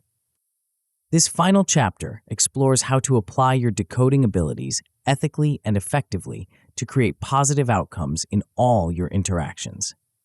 It examines the crucial distinction between influence and manipulation, the principles that guide ethical persuasion, and the specific techniques that allow you to transform understanding into positive impact. At its core, this approach recognizes a fundamental truth. The most powerful and sustainable form of influence comes not from tricks or tactics, but from genuine understanding translated into authentic connection. When you truly comprehend others' perspectives, needs, and values, and respond to them with integrity, you create the conditions for meaningful influence that benefits everyone involved. Let's begin by clarifying what ethical influence means and how it differs from manipulation. Both involve affecting others' thoughts, feelings, or behaviors. Both utilize psychological principles and communication techniques. Both require understanding how people think and what motivates them, but they differ fundamentally in their underlying intentions, methods, and outcomes. Ethical influence uses decoding skills to understand others' authentic needs and perspectives, then communicates in ways that genuinely address those needs while respecting their autonomy. It aims for outcomes that benefit all parties, even if not equally in every instance. It maintains transparency about intentions and methods, avoiding deception or exploitation. And it preserves or enhances relationships through interactions that leave others feeling respected and understood, not used or diminished. This approach recognizes that the most effective influence isn't about getting others to do what you want despite their own interests. It's about finding authentic connections between what matters to them and what matters to you, then highlighting those connections in ways that make mutual benefit apparent. It's about helping others see how your proposal or perspective addresses their genuine needs, not just your own. Manipulation, by contrast, uses similar insights about human psychology to exploit vulnerabilities, create false impressions, or pressure people into actions against their best interests. It prioritizes short-term compliance over long-term relationship, often sacrificing trust for immediate advantage. It typically involves some degree of deception about intentions, methods, or potential outcomes, and leaves the other person feeling used rather than understood. The manipulative approach might seem expedient in the moment. It might even work temporarily to gain compliance or advantage, but it carries significant long-term costs that far outweigh its short-term benefits. These costs include loss of trust when manipulation becomes apparent, as it almost inevitably does over time. Once someone realizes they've been manipulated, the relationship suffers damage that can be difficult or impossible to repair. Even if they can't articulate exactly how they were manipulated, they often sense something felt off about the interaction, creating lingering discomfort and suspicion. Damaged reputation, as patterns of manipulative behavior become recognized by others in your social or professional circles. People talk, and manipulative tactics rarely remain isolated to a single relationship. As awareness spreads, opportunities diminish as people become wary of engaging with someone they perceive as untrustworthy or exploitative. Diminished self-respect that comes from knowing you've used others rather than connected with them authentically. While external consequences matter, this internal cost may be the most significant. Using your understanding of others to manipulate them gradually erodes your own sense of integrity and authentic connection, creating a subtle but pervasive form of self-alienation. These costs make manipulation not just ethically problematic, but practically counterproductive for anyone seeking sustainable influence and positive relationships. The momentary advantage gained through manipulation ultimately undermines the very outcomes most people genuinely desire: trust, respect, authentic connection, and lasting positive impact. Ethical influence, by contrast, creates sustainable benefits for everyone involved. By genuinely understanding others and addressing their authentic needs, you build trust that enhances all future interactions. By communicating with integrity, you develop a reputation that opens doors and creates opportunities. And by maintaining alignment between your actions and your values, you strengthen your sense of integrity and authentic connection with others. This ethical approach doesn't mean abandoning your own interests or always putting others first. It means finding the genuine intersections between what matters to you and what matters to them, then communicating in ways that make those intersections apparent and compelling. It means influencing through understanding and connection rather than through pressure or deception. With this distinction clearly established, let's explore how to leverage your decoding insights for positive communication that resonates with others and creates the foundation for ethical influence. The first principle involves tailoring your message to speak the other person's language, not just their verbal language, but their psychological language of needs, values, and communication preferences. This tailoring begins with the understanding you've developed through your decoding skills, then translates that understanding into communication that genuinely connects with their perspective. Consider how differently various people might respond to the same basic proposal based on their primary concerns and values. Someone who prioritizes security and stability might focus on potential risks and need reassurance about safeguards. Someone who values innovation and opportunity might be more concerned with whether the idea breaks new ground or maintains the status quo. Someone who emphasizes community and connection might primarily consider how the proposal affects relationships and collaborative dynamics. By recognizing these different perspectives, you can frame your communication to address what actually matters to the specific person you're engaging with. This doesn't mean changing your core message, but rather highlighting the aspects most relevant to their concerns and expressing your points in terms that resonate with their values. For example, when discussing a new project approach with someone who values thoroughness and risk mitigation, you might emphasize the careful planning involved, the contingencies you've considered, and the proven elements incorporated into the design. With someone who prioritizes innovation and efficiency, you might focus on how the approach improves upon previous methods, the time or resources it saves, and the creative elements it incorporates. This tailoring extends to communication style as well. Some people respond best to direct, concise communication that focuses on key points without extensive background or context. Others prefer comprehensive explanations that provide full context and supporting details before reaching conclusions. Some appreciate emotional language that conveys enthusiasm or concern, while others respond better to logical presentation focused on facts and analysis.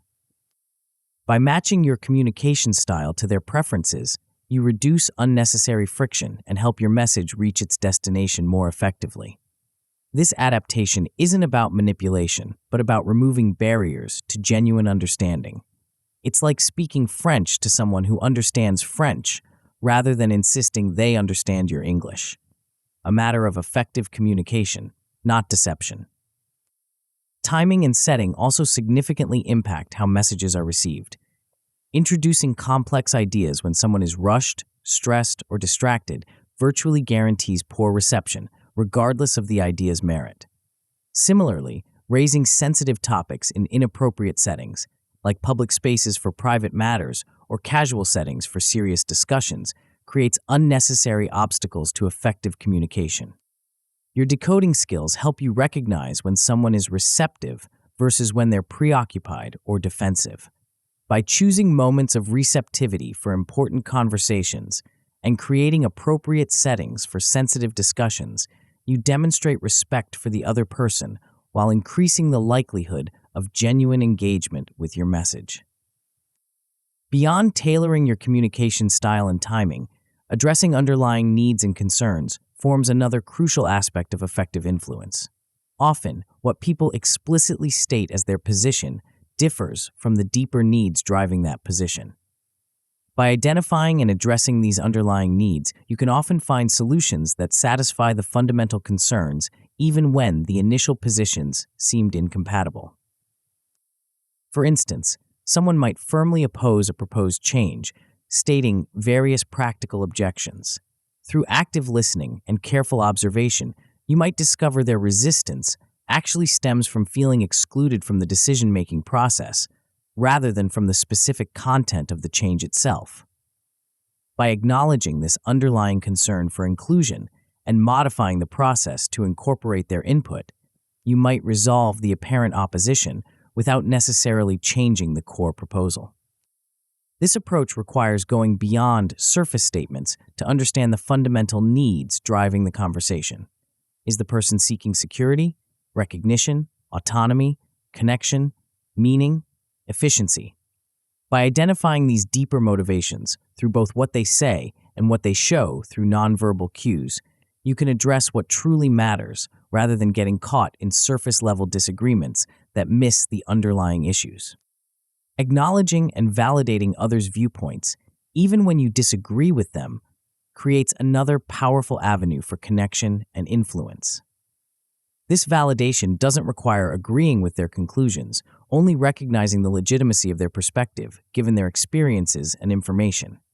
Statements like, "I can understand why you'd see it that way, given your experience with the previous project," or, "That's a reasonable concern given what happened last time," acknowledge their viewpoint without necessarily adopting it. This validation serves several important functions. It demonstrates that you're genuinely listening and taking their perspective seriously rather than simply waiting for your turn to speak. It reduces defensiveness by showing respect for their viewpoint rather than dismissing or attacking it. And it creates a foundation of mutual respect from which productive discussion can proceed, even when significant disagreements remain. Building bridges through empathy represents another crucial dimension of ethical influence. By communicating that you understand not just someone's thoughts, but their emotional experience, you create connection that transcends intellectual agreement or disagreement. Statements like, "That sounds incredibly frustrating," or "I can imagine how exciting that possibility must be," acknowledge the emotional reality of their experience, creating a sense of being truly seen and understood. This emotional connection significantly impacts how your ideas or proposals are received. When people feel emotionally understood, they become more receptive to considering different perspectives. Their defensive barriers lower, creating space for genuine consideration rather than automatic rejection. And the relationship strengthens, building the trust necessary for meaningful influence. With these foundational communication principles established, let's explore specific approaches to ethical persuasion that apply your decoding insights to create positive influence. These approaches draw on well-established psychological principles while maintaining the ethical boundaries we've discussed. Establishing trust and credibility forms the essential foundation for any attempt at ethical influence. Without trust, even the most logical arguments or compelling presentations will meet resistance or superficial compliance, rather than genuine acceptance. This trust develops through consistent demonstration of honesty, reliability, and competence within your domain of knowledge. Honesty includes acknowledging the limitations of your knowledge or proposal rather than overselling or misrepresenting it. When you don't know something, saying so directly rather than bluffing or evading demonstrates integrity that builds rather than undermines credibility.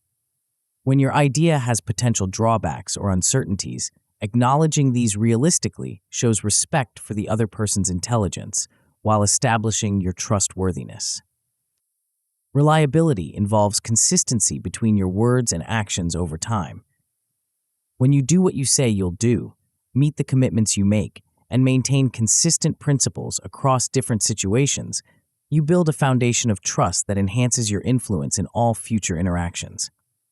This consistency creates confidence that your current proposals or requests reflect genuine intention rather than momentary convenience.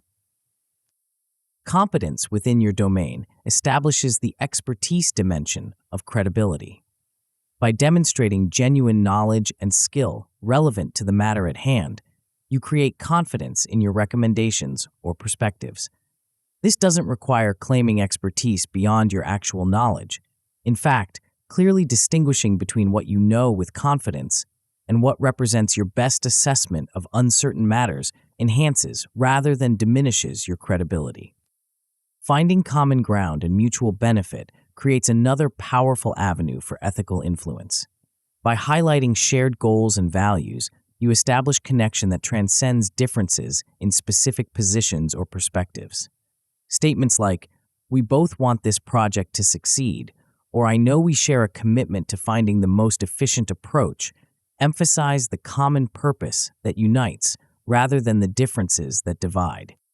This common ground provides the foundation for exploring win-win solutions that address both parties' core concerns. Rather than approaching influence as a zero-sum game where one person must lose for the other to win, this approach seeks outcomes that genuinely benefit everyone involved, even if the specific benefits differ. By applying your decoding skills to understand what truly matters to the other person, you can often identify solutions that satisfy their needs while also addressing your own. Genuine appreciation and recognition also contribute significantly to positive influence. When you sincerely acknowledge others' contributions, insights, or qualities, you create connection that enhances receptivity to your ideas. Unlike manipulation through flattery authentic appreciation focuses on specific, genuine positive qualities or actions that you truly value, expressed with sincerity rather than calculation. Explaining the why behind your proposals or requests represents another crucial element of ethical persuasion. People rarely respond positively to directives without understanding the reasoning behind them.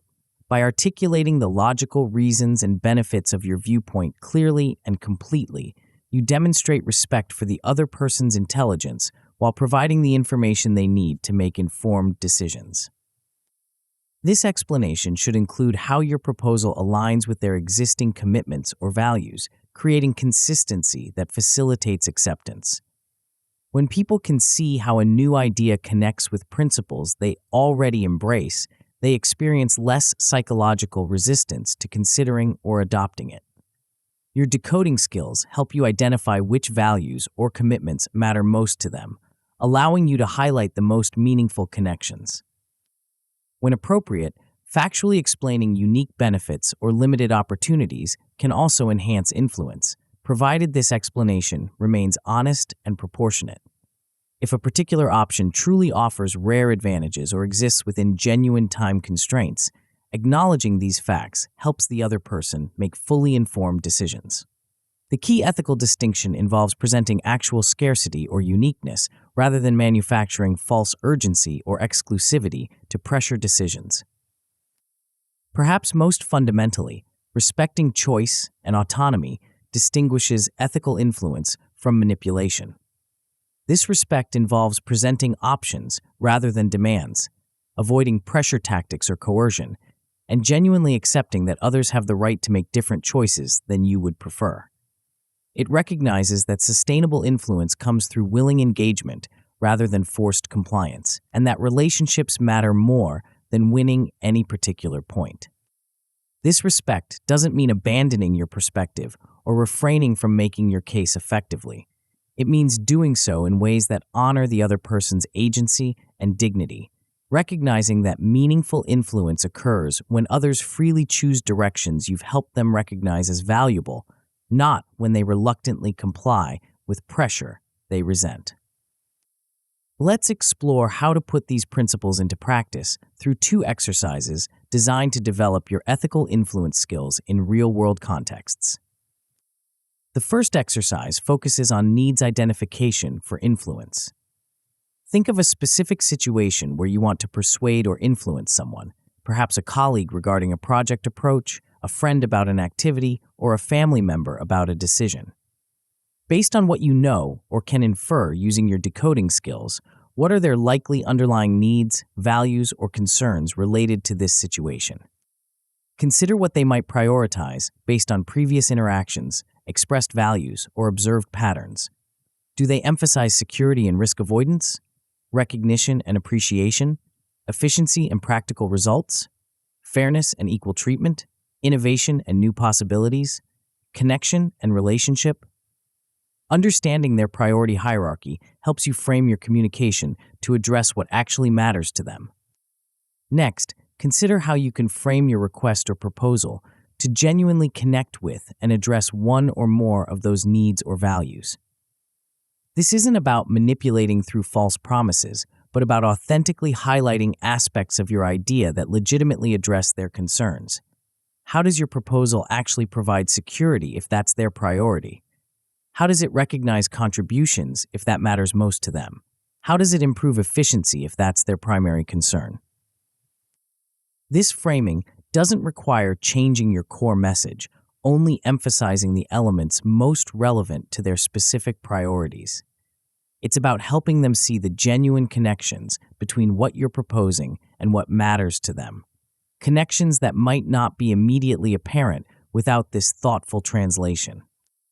The second exercise involves putting ethical persuasion into practice in a low-stakes situation. Choose a circumstance where you want to present an idea or make a request to someone you know well, where the consequences of acceptance or rejection remain relatively minor.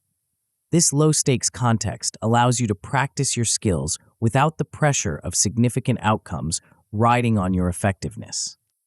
Prepare your approach with several key elements in mind. First, Ensure clarity about what you're actually proposing or requesting, avoiding vagueness that might create confusion or misalignment. Second, plan how you'll acknowledge their perspective, demonstrating that you understand and respect their viewpoint, even if it differs from yours. Third, identify any genuine mutual benefits your proposal offers, so you can highlight these authentic advantages rather than focusing solely on your own interests. Most importantly, commit to complete honesty in your presentation, avoiding exaggeration, selective omission of important information, or other forms of deception that might create short-term advantage but undermine trust. And prepare yourself to genuinely respect their right to disagree or decline, maintaining the relationship regardless of the specific outcome of this particular interaction. After having the conversation, reflect on how it unfolded. Did you maintain your ethical commitments throughout the interaction? How did the other person respond to your approach? What aspects seemed most effective in creating connection and consideration of your perspective? What might you improve or modify in future influence attempts? This reflection helps refine your approach while reinforcing your commitment to ethical principles. Through these exercises and continued application of the principles we've discussed, you'll develop increasingly sophisticated ability to influence ethically and effectively. You'll become more adept at understanding others' authentic needs and communicating in ways that genuinely address those needs. You'll build trust through consistent demonstration of honesty, reliability, and respect for autonomy. And you'll create the conditions for willing engagement rather than reluctant compliance. This growing skill transforms your impact on others in several important ways. First, it significantly increases your effectiveness in achieving positive outcomes that benefit everyone involved. By understanding what truly matters to others and addressing those concerns authentically, you create the conditions for willing collaboration rather than resistance or superficial agreement. This approach resolves the apparent paradox where focusing less on getting your way actually helps you achieve better results. Second, it builds relationships characterized by trust and mutual respect rather than wariness or resentment. When people experience your influence attempts as respectful of their needs and autonomy, they typically respond with increased openness to your perspectives in future interactions. This creates a virtuous cycle where each positive exchange enhances receptivity to the next, building cumulative influence over time. Third, it aligns your external actions with internal values, creating congruence that strengthens rather than diminishes your sense of integrity and authentic connection. Unlike manipulation, which requires compartmentalizing or suppressing your ethical concerns, ethical influence integrates your effectiveness with your values.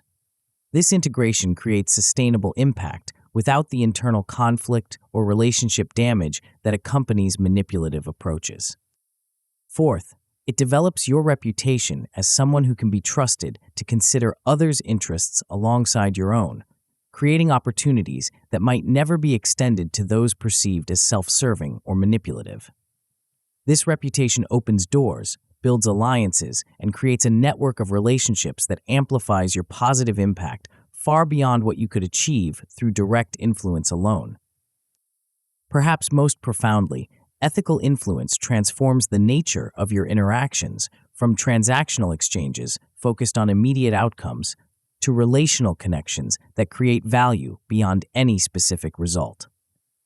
When you approach influence through understanding and addressing others' authentic needs, you create the conditions for genuine collaboration that transcends the particular matter at hand. This transformation represents the ultimate purpose of the mind-reading skills you've developed throughout this book. The ability to decode others' thoughts, feelings, and intentions isn't valuable primarily for the insights it provides in isolation. Its true value emerges when you apply those insights to create meaningful connection and positive impact through ethical influence. In this application, your decoding abilities become something far more significant than clever techniques or interesting observations. They become the foundation for a fundamentally different way of engaging with others, one based on genuine understanding translated into authentic connection. They allow you to transcend the superficial exchanges that characterize most interactions and create the conditions for meaningful engagement that benefits everyone involved. This approach doesn't guarantee you'll always get what you want in every specific situation. Ethical influence respects others' autonomy, which means they sometimes make choices different from what you might prefer. But it does create the conditions for the outcomes that matter most: trust-based relationships, meaningful collaboration, and positive impact that aligns with your deepest values. The most powerful form of mind reading isn't just about decoding what others think, feel, and intend. It's about understanding them deeply enough to connect with what truly matters to them, then using that understanding to create interactions that honor their needs alongside your own. It's about transforming insight into influence that leaves everyone better for the exchange. As you move forward from these pages into your daily interactions, remember that the skills you've developed represent extraordinary potential for positive impact. Your ability to decode facial expressions, interpret body language, understand linguistic patterns, listen actively, and detect potential deception gives you insight that most people lack. How you apply that insight, whether toward manipulation or ethical influence, determines not just your effectiveness, but the kind of person you become through your interactions with others. Choose the path of ethical influence. Use your understanding to create connection rather than advantage, to address others' needs alongside your own, to build trust rather than exploit vulnerability. This choice leads not just to better outcomes, but to better relationships and a better self, the ultimate reward for mastering the art of decoding others. The journey you've completed through these pages represents just the beginning of a lifelong practice of understanding and connecting with others. Each interaction offers new opportunities to refine your skills, deepen your insights, and expand your positive impact. Each person you encounter presents a unique inner world to be understood and engaged with authentically. Each challenge provides a fresh context for applying ethical influence principles in service of mutual benefit.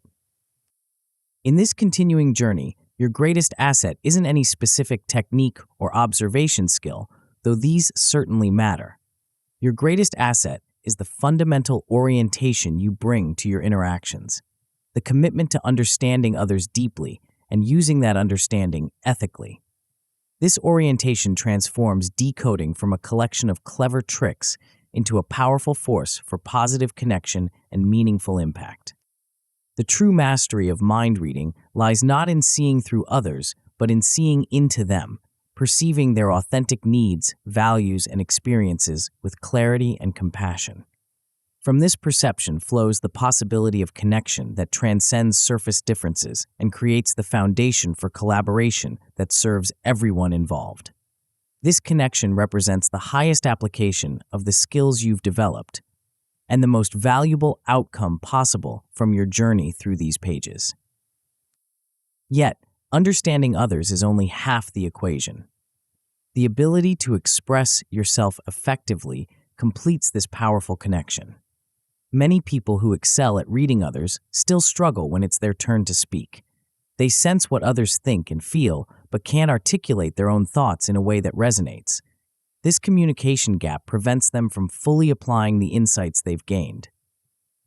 What if you could close this gap completely? What if you could not only understand others deeply, but also express yourself in ways that create instant connection and lasting impact? The solution to this challenge awaits you in the audiobook, Talk to Anyone: 27 Ways to Master Every Conversation. Tap the center of the video now to continue your transformation journey.